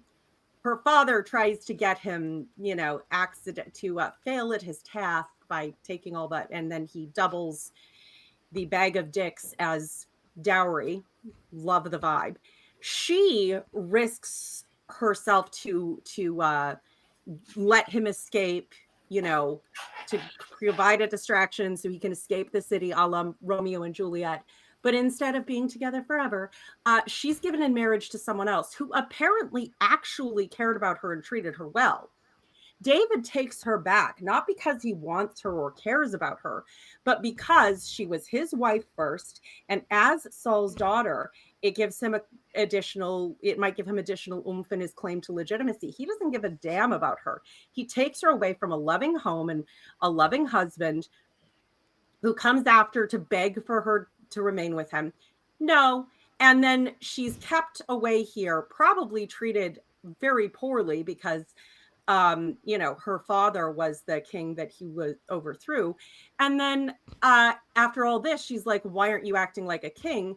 David insults her. And what it means when it says she has no children with him after this is that basically he cast her aside, did not touch her. And sex in this context is considered a marital right of the woman because that's how you get children, which is the basis of your importance within the family, and in this case, the palace and the kingdom, especially. So she is left utterly powerless, alone, isolated, and to the end of her days. And like, it's just, it's so despicable. And I hate everything about the story of Michal because it is nothing but a tale of how she was used, abused, and discarded for political ends. Once we get to Bathsheba, yeah. Okay. I'll start my commentary first on verse 1. 30,000. Septuagint, or at least the Vaticanus and Alexandrinus, read about 70,000. The Cynic Recension has 70,000, being exact. Anderson takes this reading to be an exaggeration. He also writes that 30,000 chosen warriors, quote, would be more appropriate to a military campaign than to a cultic procession with music, singing, and dancing, especially if Bachur in this context means chosen warriors, end quote. McCarter suggested that Elef denotes a military unit comprising of about 5 to 14 troops. According to this reading, David was accompanied by 150 to 420 men. On verse 2, Ba'alah in Judah. Hebrew Bible reads Ba'alei Yehudah. The word Baal can denote citizens or rulers, and is rendered as such by early translations. Traditional commentators understood Ba'alei Yehudah to be Kiryath Ye'arim, aka Ba'alah, as we see in Joshua 15:9. Likewise, most modern commentators render Ba'alah, based on 4Q Samuel A, quote, to Ba'alah it is Kiryath Ye'arim, which belonged to Judah, end quote. McCarter takes Masoretic text reading to be a corrupt remnant of a reading like that of 4Q Samuel A. But Tsumura writes that the Masoretic text is possibly either a phonetic spelling of Ba'alah of Judah or a form based on an older name Ba'aleh, which experienced a monophthongization of the diphthong Ba'aleh to Ba'aleh. On that same verse, and which is the diphthong is when there are two two vowels making one noise. On that same verse, which is called by the name of the Lord Almighty. Hebrew Bible reads, Asher nikra Shem Yehovah Tzevaot, literally, which is called name Yahweh of hosts. The second word Shem is absent from 1 Chronicles 13:6 and possibly from 4 Samuel A. This led most modern commentators to take the second Shem as a scribal error through lithography. Septuagint and Peshitta read the first Shem as there, Sham, and thus, quote, to bring up from there the ark of God which bears the name of the Lord of hosts, end quote. On verse 3, a new cart. Rashi wrote that David, quote, made a mistake about something that even children at their Rebbe school know, end quote, that only the Kohathites were allowed to carry the ark upon their shoulders in Numbers 7:9. According to Talmud Sotah 35a, David was punished for this mistake by having Uzzah killed. Yeah. David was punished when Uzzah was killed. That's right. I'm going to punish you, happened. Lawrence. Quick, let's beat Isaac. Yeah, Isaac, how could you do that to me? Yeah. Okay, on that same verse, Uzzah and Achio. 1 Samuel 7:1 mentions Elazar, son of Abinadab. Some scholars, like McCarter and Otto-Thenius, argue that Uzzah and Elazar were the same person, based on the common alternation of Uz and Azar elements, with Uzzah being a shortened form of Elazar.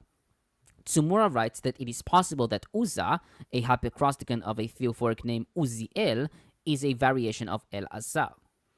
Anderson, however, writes that there is no need for such identification, and Uzzah could have been a grandson of Abinadab, not necessarily Elazar's brother.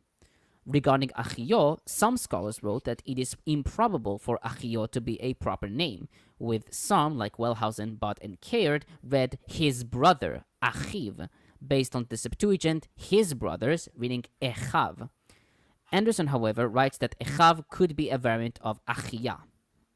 Achio being a variant of Achia. On verse 4, they brought it out of the house of Abinadab, which was at Gibeah, I'm reading KJV. This phrase is absent from 1 Chronicles 13:7, Septuagint, and 4 Samuel A. McCarter and Anderson take the phrase as in the Masoretic text as a lithography. I have a question. What are we to make of in verse 4, where it reads, with the ark of God, Ha'aron Ha'Elohim? Like, it seems like the ark is given a more specific definition as to what it's for. Or, I mean, how do you all read that? Because it's using the word Elohim, not Yahweh. And it's the ark of Yahweh. So that sort of implies to me that there are other arks for other gods. Are you reading that, or how do you make that? What was it again? Just how, on verse 4. I think that's maybe the first time I read it. The ark of Elohim. Yeah, Aron Ha-Elohim, the ark of Elohim, of the Elohim, I guess. But it's like, it's like the ark of God. It's not the ark of the gods. It's like I don't know how you call it, but it's a term in Hebrew. It's like it denotes the accusative, but in a certain way. Like when you have two words that use the when you have two nouns there together is two types in a construction. There is two types. You have X Ha-Y and you have Ha-X Ha-Y. So here it's a form of X Ha-Y. Okay. So, okay. Yeah, like a school or something. You wouldn't say the house of books. You would say the house of the book, but it means the house of the like characterized of the books, not like it belongs to. Yeah, it's just that you put the definitive marker in like where in English wouldn't make sense, but in Hebrew putting it on the second word does make sense. Yeah. Thank you. I see comments. Aaron, you want to read them? there it is. Yep. Sorry. Trevor and Wright says, when mentioning the construction of the ark, they have specific instructions as to how it should be constructed, but somehow all hell breaks loose when someone touches it. Well, it's not really the ark that you think of. It's I hate English. Did Oh, no, anyone no. think of? Oh, it's not the Noah's Ark? No. I don't, because the thing is, even for the construction of the Ark of the Covenant, Oh, there, okay. I see. there was. Yeah, it wouldn't have there's no room for it. wouldn't have really become untouchable until you put the stuff inside it, I think, as well. So I'm sure they had to do some kind of ritual sanctification by which it Yeah. Which is part of the became reason why Uzzah wasn't, allowed to touch it, was because like he didn't go through the proper channels, or he wasn't like the right, he didn't hold the right position. To do It that. doesn't Yeah, become he's a dangerous Levite, but if you not a sprinkle the priest, right? confetti on it. Or it even depends on your confetti. even worse, the glitter. Then it's really dangerous. Well, is it properly sanctified drag queen glitter? Because that makes a big difference. Oh, do they use different Hart glitter? offers another $50, 50 Swedish kroner. That says, speaking of misogyny, it was crazy to see a friend respond to 1 Peter 3:1 with, "We're not commenting on that." Yeah, that's well, it's one of the many, although I guess it's one of the few that isn't attributed to Paul. Of the Right. wives submit Wives submit yourselves to to your your husband, husband, which men always seem to be a little gun shy when they try and bring that up with me. I can't imagine why. This one at least gives the justification that they might be won over by your gentle demeanor. Basically, if you're a good little wife, maybe you'll convert your husband by being so virtuous and demure and mindful. Okay. Then Hart clarifies with another 50 Swedish kroner, says, for context, my friend is a Calvinist preacher who believes the Bible is infallible. Yeah, here's the thing I've realized about a lot of Calvinists. They do accept that the Bible is infallible, but then like they are somehow they're smart enough to understand that there is no free will. But every time you get to like something that's like a touchy subject, they just try not to really talk about it, because they're like, yeah, I know it's not really nice to talk about that, or not nice to think that or something. But yeah, they just I guess try not to make it part of their lives. They try not to think about it. Yeah, because You think Calvinism about is less incoherent than many other variants of Christian in terms of just being purely rational. It is, however, the most fucked up, evil, asshole God version ever imagined. Just some of all evil is the Calvinist God. So yeah, I was gonna say it's kind of uncomfortable to think about. Oh, I'm being a Calvinite. What did I say? Calvinist. If you possess any human empathy, decency, or any virtuous, natural anything, you will kind of maybe I'm just gonna kind of side eye that and focus on something else. Then Crazy Crab says, back from the gym, great transformation by K. Armstrong. Mentioned Israelites being among the first to work myths about gods into their history, but not sure. How accurate is that? False. No. Yeah. Everyone was fucking doing it. Everyone. Ever heard of dog? Yeah, exactly. Ever heard of Remus and Romulus and Remus? Way older than that. And then Yeah, but the thing is, you check the Hittite literature, Mesopotamian literature, check Egyptian literature. They're all fucking doing it, and they're doing it way before the Israelites did. Yeah, the Japanese there emperor is is no descended ancient from mythology that we have ever dug up that does not do this. Name. If we have enough information to draw any kind of story out of it, to be clear about anything, they do this. All right, so we're ready to move on to chapter 7. No, I know.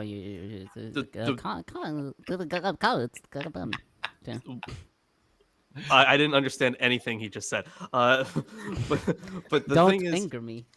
What, you don't speak Reformed Egyptian? Homer That glitched wasn't and from Aaron wants him Egyptian. to say the thing. That wasn't from Egyptian. That was a stroke. The thing about 2 Samuel 7 is it is the I hate it. Boring. no, it is the It is boring. crux. It is the crux of reconstruction of the Deuteronomistic history. Yeah, Because it mentions like something like, you know, the your seed will reign upon the throne of Israel forever, something like that. Because it says that, this has been the central point of every single hypothesis surrounding the construction of the Deuteronomistic history.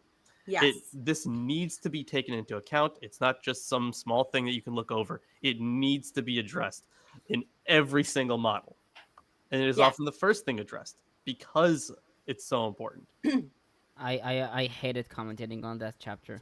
I really This did. is, And I'm sorry. Well, we can rant a little bit. We can take some of the labor off of you because I mean, this is very clearly written to legitimate the, you know, the rule of a 12-year-old boy in Josiah. But ever since, it has been used forever. So, well, in and of itself, a person just reading the Bible off the shelf would be like, oh, this is kind of boring. Like the ideological implications and the things it has been used for over and over and over again throughout history, huge, very pivotal. So Lawrence, what you're saying? We're not moving to. I have comments, Aaron. Oh, that's bad. God damn it. Yeah. Ah. Yeah. Okay, I'm on verse 5. Instruments made of fir wood. I'm reading the KJV. Hebrew Bible reads, in all cypress trees. In Hebrew, bechol atzei broshim. It is unclear what this refers to. Rashi, Kimchi, and Ditrani wrote that this refers to musical instruments made of cypress trees. Bar-Efrat, however, questions whether the instruments were made from just cypress trees, and it is unclear why the material which they were made of is mentioned here. 1 Chronicles 13:8, Septuagint, and 4 Samuel A read, with all their might and with songs, in Hebrew, bechol oz v'beshirim, a reading favored by Anderson. McCarter suggested reading with instruments of might, biklei oz, based on verse 14 and 2 Chronicles 30:21. Tsumura notes that Chun Leong Seo compared Hebrew brosh with the Akkadian burashu, crushed wood, and connected it with quote, wood shavings used in rituals, particularly in connection with the Akitu festival, end quote. Tsumura, however, suggested that etsei refers to branches rather than trees, and that the branches of the aromatic juniper trees would be more fitting in the context. On verse 6, them all about. You're just waving branches around, or yeah, I guess. Yeah. I mean, if they were dancing barefoot, maybe they were like putting bark on the floor or something. Yeah. Okay, on verse 6, the threshing floor of Nachon, in Hebrew, Goren Nachon. The word Nachon is taken to be a proper name, according to Vulgate, Anderson, and Bar-Efrat.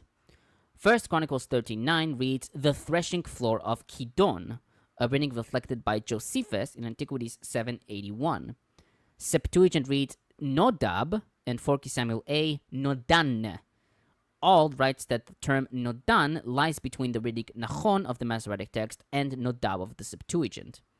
McCarter and Anderson take Nodan to be original, with Septuagint and 1 Chronicles 13:9 being a corruption.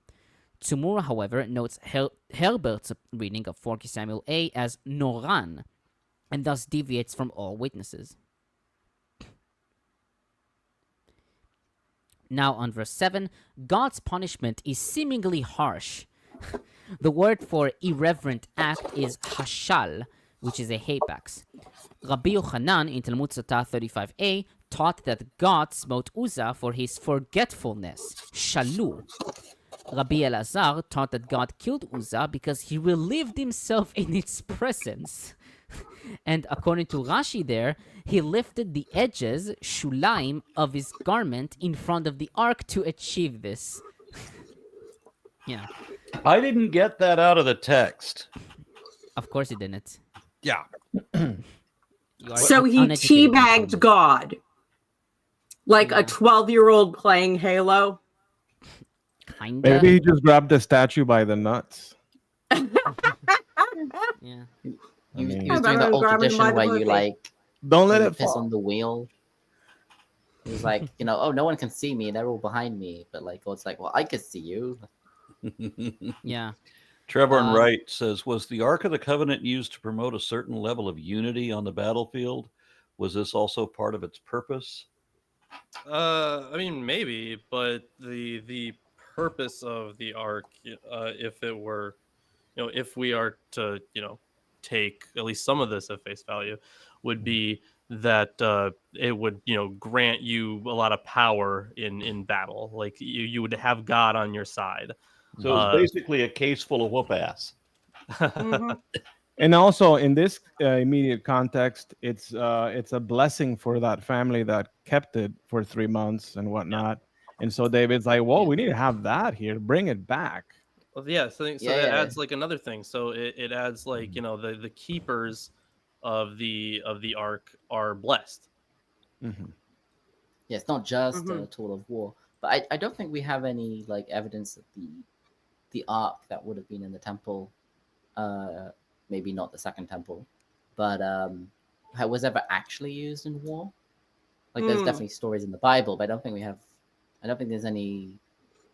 evidence that it was ever used really in a battle. Right. Yeah. As a sort of weapon or anything. Yeah.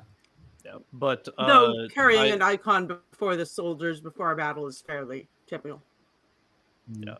And I don't know why I haven't pulled it up yet, or maybe Aaron, I don't know if you're interested in this, but there's a great section, I've referenced it before, in Thomas Romer's book, The Invention of God, that talks about the ark being a statue of Yahweh.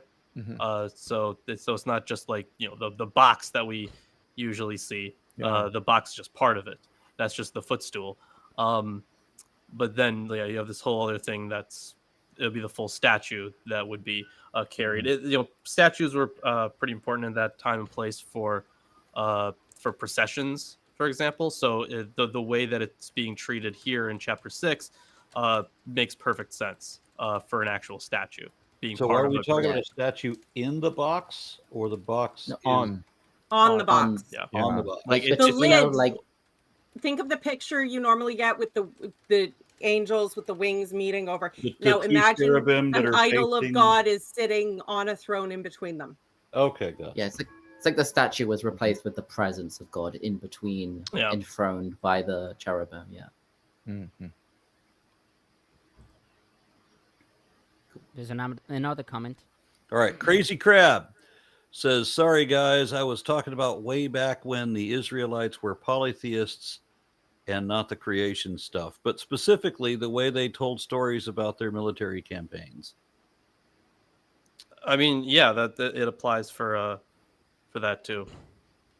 Yeah, and they were always invoking God. I mean, you look at in Catholic countries with the armies going into, especially the Crusades, but any battle, you'd have the priests go out and do the incense and the blessing and the carry out your whatever your icon is. And there's always tales of war gods or war heroes who have gained favor with some god or whatever, Yeah, that's why Yeah, a lot of the time wars, like before going into battle, like you would see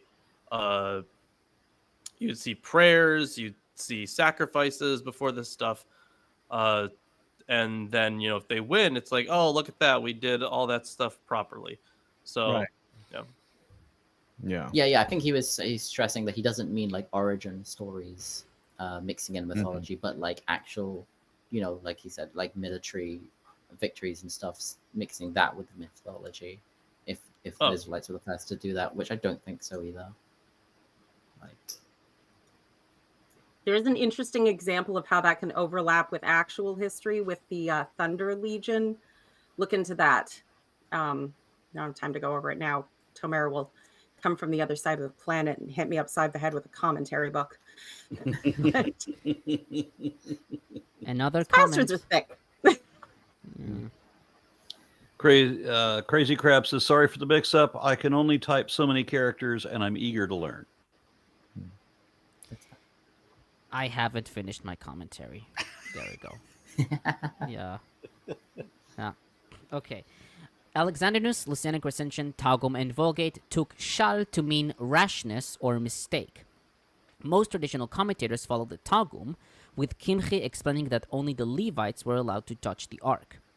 1 Chronicles 13:10, 4 Samuel A, and Peshita read, "For he had stretched out his hand, al asher shalach yato."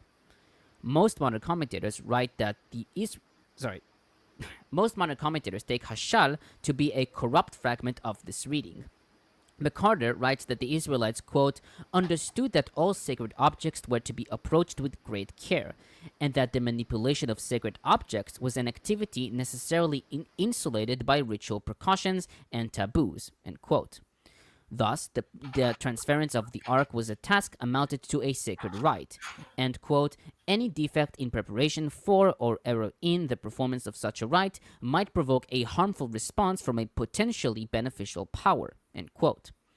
Anderson writes that Uzzah, quote, may have been consecrated in the charge of the ark, and therefore he ought to have realized that the falling of the ark was really a sign, namely Yahweh's way of stopping the procession, end quote. He notes Jan Duss's opinion that Uzzah's sin was not granting Yahweh the freedom to choose his own resting place. On verse 8... Yeah. Wait, he didn't give Yahweh freedom to choose his own resting place, meaning Yahweh wanted the thing to fall out of the cart? Yeah. Yes. And I think what may be also in the background is that perhaps what's really intended for this ark is to be properly stored inside the temple of God. So any deviation And the temple from doesn't that, exist yet. Yeah. mm-hmm. and the temple and that location is yet to be revealed, but someday it will be revealed, right? Where it will be located. You have to remember that a lot of divination throughout history, aside from like reading cards and things, a lot of divination has been a post hoc ergo propter hoc. This thing happened, therefore the gods intended this thing to happen, therefore this is the right thing to happen. It's not a case of it's a case of just kind of this thing happened, it must be the will of the gods, and trying to go along with it. There's a lot of that goes on.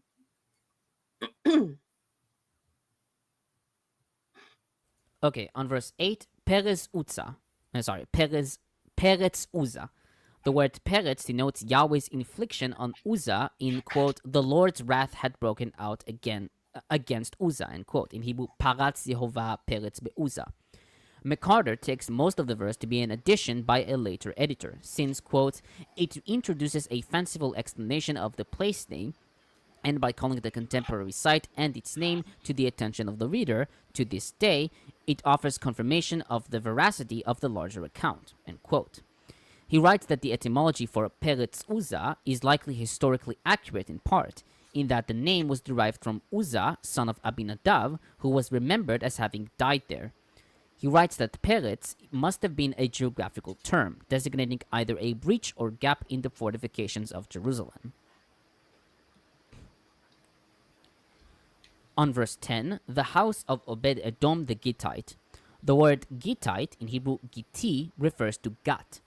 McCarter takes Gath here to refer to the Philistine Gath, since according to 1518, 600 Gathite soldiers followed David from Gath. He writes that Obed Edom is probably a partisan whose loyalty dates to David's days in Gath and Ziklag.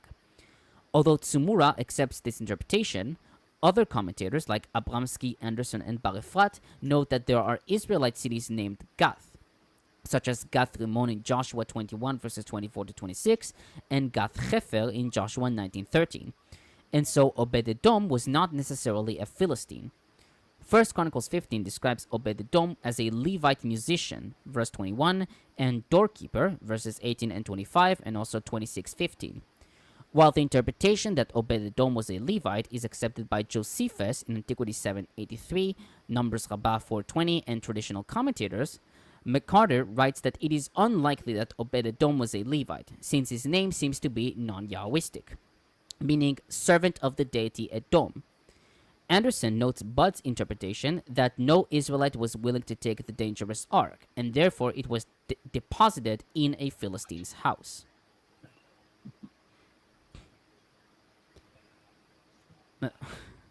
Oh, I see Isaac wanted to say something, or... Well, the only thing I could think of is there was a comment that said that the cart wasn't actually new; it was the same one that the Philistines had used, and they had just like fixed it up or something, or like changed it somehow, so it was a new one. But yeah, so maybe they did think of the Philistines as being good to the ark or something like that. Well, the Philistines did return the ark, admittedly under Yeah. these weird conditions, but then they weren't held responsible for knowing all of the Levitic nonsense about how Yeah. you only this family and the linen and the 16 steps of purity. They wouldn't have known any of that, and apparently God let them off the hook because he didn't expect them to, whereas the Israelites are supposed to have access to this law that totally wasn't written way after this happened, and then goes to, you are responsible for it, and I'm going to smite you because you slightly messed something up. Yeah, that kind of goes to, I mentioned this when we were talking about, I forget if it was for Ruth or when I was talking, I think I was talking about the Deuteronomistic history, the idea of holy things defiling the hands. It's because our ability not to like live up to those expectations condemns us, essentially. We're not good enough. We're not pure enough. Yeah. We're not spiritual enough to handle the things of the gods. Looks like looks like Mark had to head out. Yeah. So Yeah, Mark is going to a recording studio. His wife is quite the singer. that's what he tells us. Yeah. She's amazing, and you know it. Yeah. I'm excited Okay. to see what they come up with. Yeah, this is apparently a song she wrote, and so there's going to be an original number. I saw the last video that she did, and it was quite well done. Very, very nice. So excited for this one. Anyway, continue.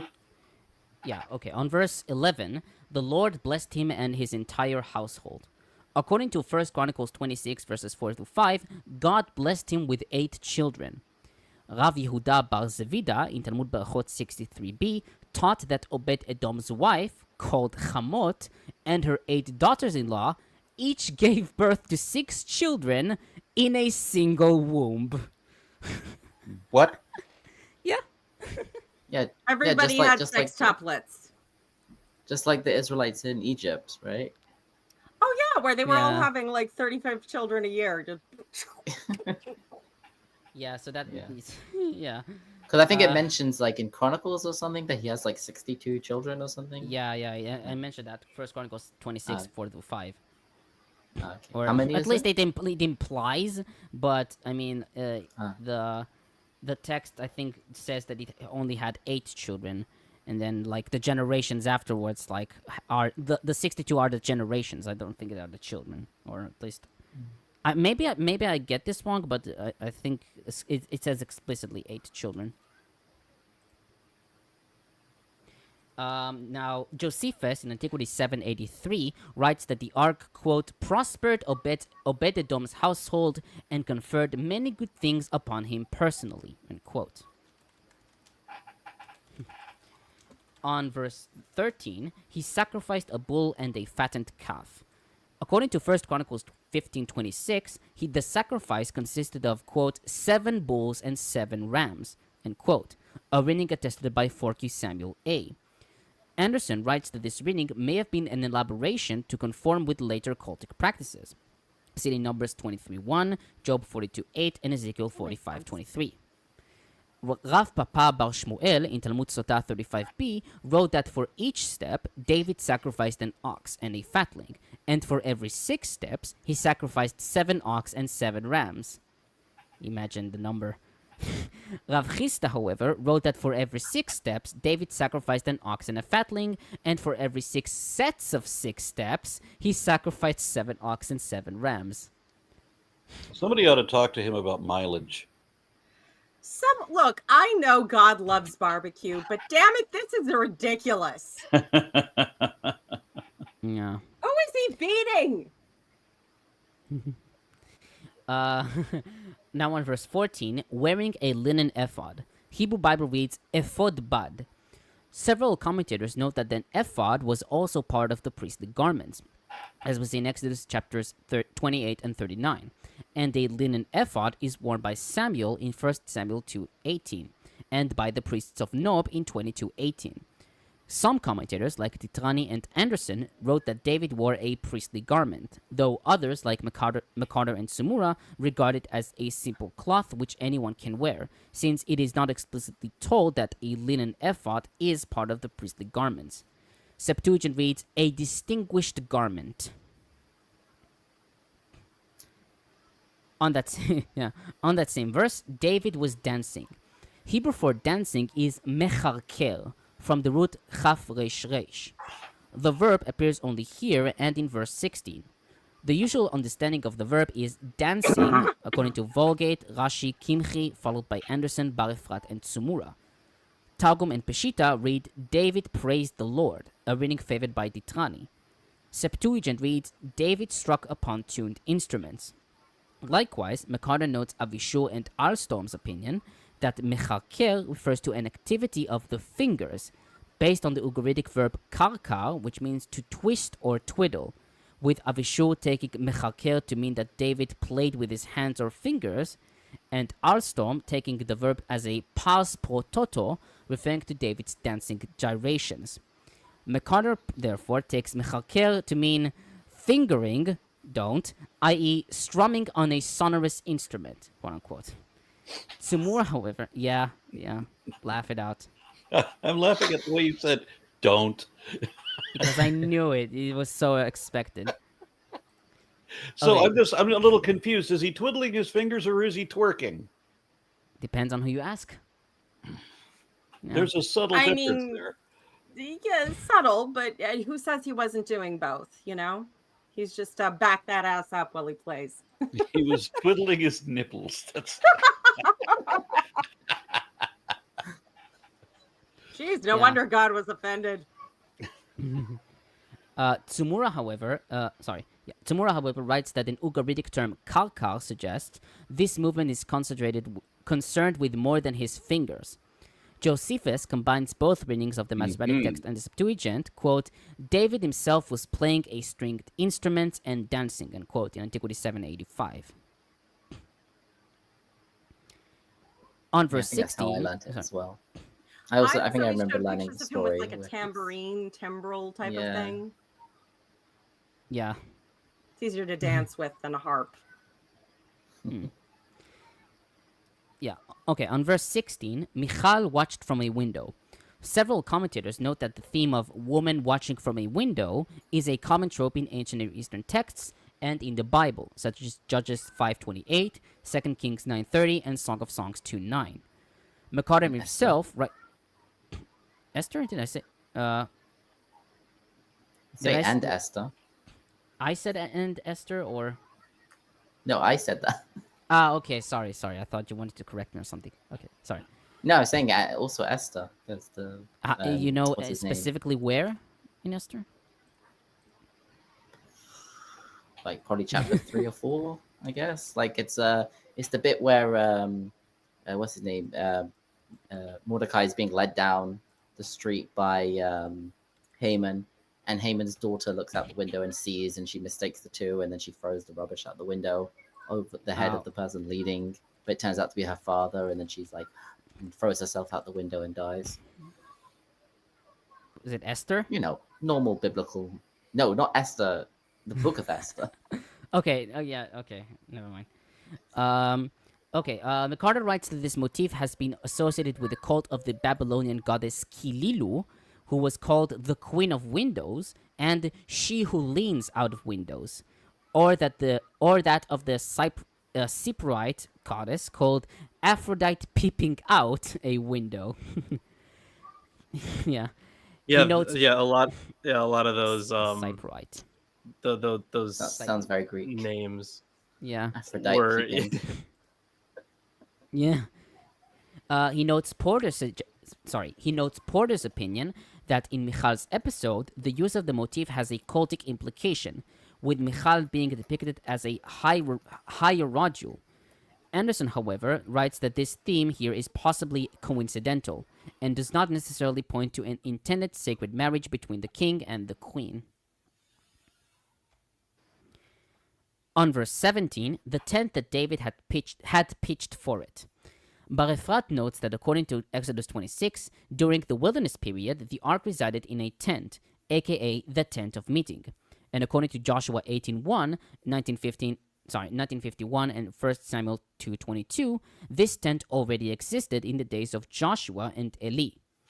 Anderson, however, writes that this tent wasn't the tent of meeting, although the existing tradition is not strictly consistent, quote unquote, as we see in 1 Kings 8:4. McCarter notes Cross's opinion that David's tent, quote, incorporated features from contemporary Canaanite temple architecture, end quote. Thus, he takes David's tent to be, quote, the prototype of the priestly tabernacle, which, Isaac left, where was I?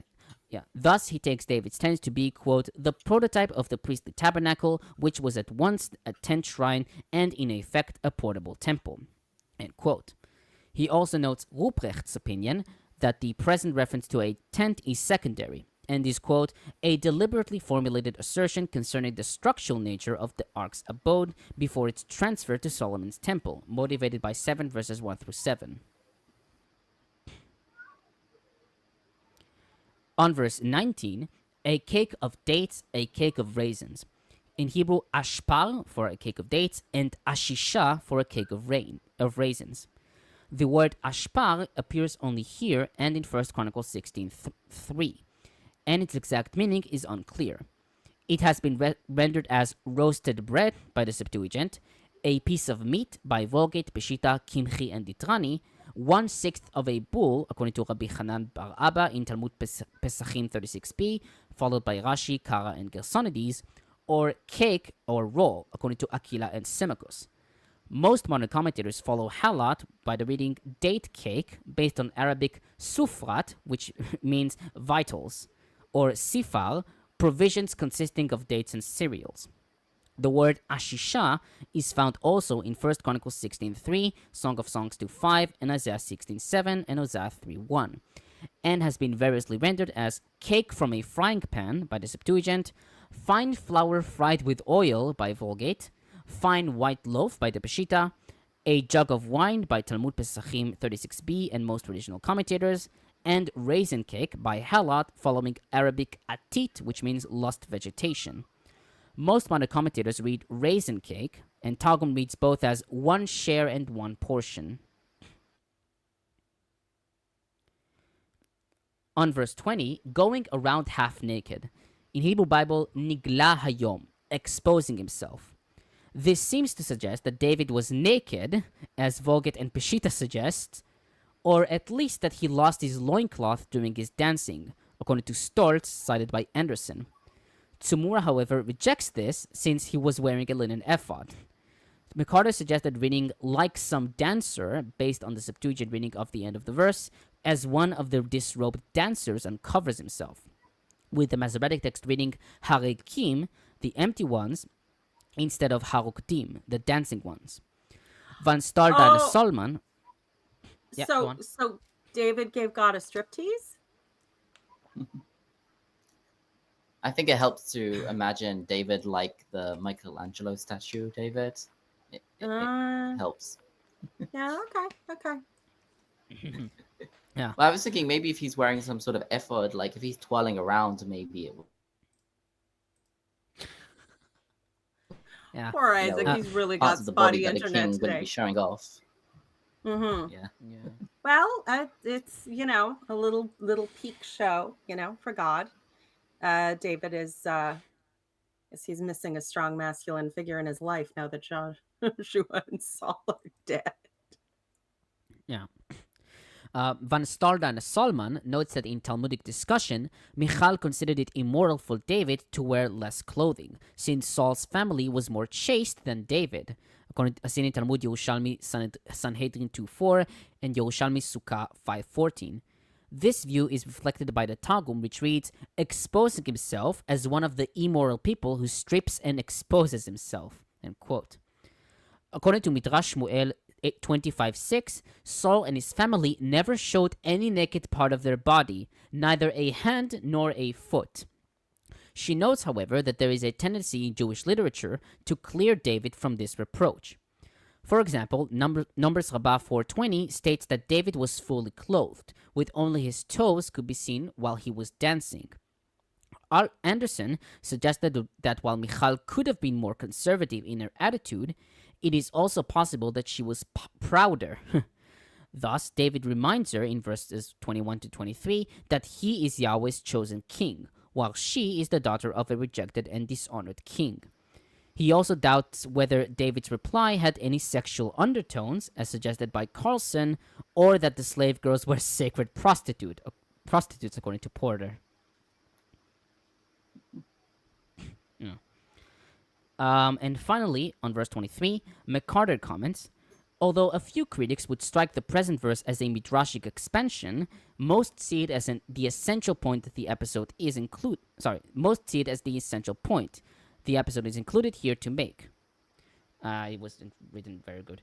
What is not clear is whether we are to understand that Michal was childless because she was excluded from David's bed, as I assume, or because Yahweh made her barren in disapproval of her attitude toward David's dancing, as many commentators conclude, like Titrani and Herzberg, etc. End quote. Several rabbinic commentators suggested that she did have a son, as I mentioned previously, with to the day of her death, not including the day of her death. Thus, Rabbi Levi in Genesis Rabbah 38:14 said, quote, every place that en la, she had none, is stated, ultimately she did have, end quote. On the basis of Sarah and Penina having no children, but later on they have children. Van Staldan Solman notes that some Targum manuscripts adopted this opinion by adding to the verse, quote, except on the day of her death she had a son, and his name was Itheram, end quote, based on the reading of 2 Samuel 3:5, where Eglah is identified as Michal. She further writes, quote, from a literary point of view, this addition is interesting because it once more stresses the lineage between the present chapter, the line between the present chapter and the narrative of the wandering of the ark in 1 Samuel 4. Both chapters conclude with the death of a woman bearing a son, end quote. And do we have any Christian commentary? Yes, we do, actually. Thank you, Aaron, for mentioning that and wasting everyone's time. Sorry. I'm sorry. I'm sure the Christians will be very creative. You could say that. So Chrysostom writes that as the wrath of God was drawn down on Uzzah for intruding upon an office that was not his own, God's wrath will likewise advance against those who subvert the gospel. Of course. Yeah. The ultimate irrelevant. Could God possibly be more of a petty bitch? Yeah. And Maximus of Turin, writes that David's joy was manifested in dancing when he recognized that the ark prefigured Mary and the Christ she would bear. So the union of Christ and the church should be celebrated by... Just when David realized that? Yeah. Yeah. Okay. All right, so we are going to be going on to... I have one more. Wait, I have one more. But Maximus also says that so the union of Christ and the church should be celebrated by believers. And then Novation writes, and that David danced before the Lord does in no way encourage faithful Christians to take seats in the theater. He did not distort his body in obscene movements and dance out the drama of Grecian libido. Grecian libido. David Grace- can give Grecian. God a striptease, but that does not mean you can go to the theater, bitch. Therefore, no approval whatever is given for spectators of illicit things. Yeah. Like I Okay. said, there will always be a way to be a petty, vindictive asshole with the Bible. So we will move on to chapter 7 next week. Yeah. Okay. All right. Anybody got any closing comments? I got a few. Join the Discord. You absolutely should, and I know because Peter is such a great person that he's putting that in the chat right now. And Already you should there. also, if you haven't seen it, Definitely watch watch Lawrence's video on the flat Earth. about the biblical view of the flat Earth. Gotta make that abundantly clear before you. He is not a flatard. He is not advocating a literal flat Earth. So I did spend quite a lot of time researching that video and writing it too. Actually, holy shit! I do find it suspicious that Lawrence is making a video about the flat Earth right at the moment where a millionaire offers to fly people for free to the Antarctic to see the 24-hour sun. Could be coincidence, Well, you know but we just don't know. Maybe they'll watch that. Okay. Thank you, everyone. Bye.